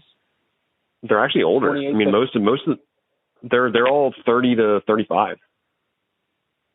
Really? So, yeah, which is kind of interesting because it kind of keeps us. I think if that wasn't in the equation, then we would be really lonely, like because then we'd have nobody to hang out with. You'd have to have a kid. So we'd need more company. Yeah, we need some more friends. Dude, that's how I feel now. I need to get out of this bubble, like quarantine bubble, and like get back to living life before I start making any plans with this perpetual girlfriend of mine. I've been in this like up and down relationship off and on again for 6 years now. And we're pretty much on again now. And, you know, I'm 32 and she's 30. So now the conversations are moving towards like building a family, having kids, buying, like living somewhere. But like, we were just back home together. And like, I remember I said something like that because I have no friends here in LA in quarantine, none. And then I remember we did mushrooms. We took mushrooms and we just like went for a hike in the woods. And of course, like I'm like climbing all the trees and like rolling around on the ground and like trying to like swim in the lake, like just being a total fucking child, right? And I remember saying to her, like, man, maybe we should have kids because I need to make some friends. Like, I can't find these 35-year-old men to like go climb trees with me in the woods. So I need to get out of fucking quarantine and start making some friends before I start making some real irrevocable decisions. Well, I'm glad we couldn't get together over the holidays because you're tripping in the woods. So appreciate that. Well, I had to be in quarantine. That was my quarantine. Well, that's a whole different conversation. Yeah, Mike, but yeah, I had to quarantine. I'm fucking with you. Okay, yeah, I don't want to talk about it here. Yeah. All right, dude. Well, shit, I'm glad we ended on that because that was my number one thing. It truly is unique, and I think you should. With all people and all decisions, like truly try to consciously reflect and critically think any major decision you're making in life, and don't be swayed by society. I mean, that's what I hope how all people live their life, and that's my big misgiving with marriage and the traditional lifestyle in general. Is I'm just like, man, 99% of people are going down this path. There's no way 99% of people have the same genuine desires. Like this doesn't. This is. the way people are living their lives, it cannot be reflected of their genuine desires at their heart, because everyone is unique. There's no way everyone's life would play out in the exact same way. That can't be genuine. That can't be authentic. That has to be societal programming to a large extent. So I mean, seriously, it's like heroic to hear you say that. Like, nah, I'm not gonna do the whole fucking kid thing. To me, that's fucking amazing. Well, I wish that everybody was as applauditory as you are, but I know, right? See how it goes. Flash forward to fucking 3 years, and you've got a fucking 1-year-old. I'm still not sold it's going to happen, but I think that'll be it's possible. As well. It's possible. Well, hey, I guess for part 2, we actually could talk about like our relationship. I feel like we didn't really talk about us at all, but that's cool. Oh, that's right. We'll have you back on. We'll have you back on. I have no one else to talk to, and I like talking to you. You seem like you're very engaged and interested in the whole thing, so we'll do it again. Yeah, that's true. We need you to talk about our relationship, but we're deep into it now. All right, brother. 3:30, 3 hours and 33 minutes. Perfect place to start stuff. Let's go. All right, man. It was fun.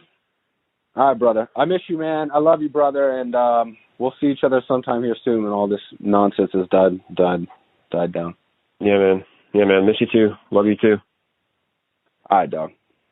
I'll talk to you soon, dude.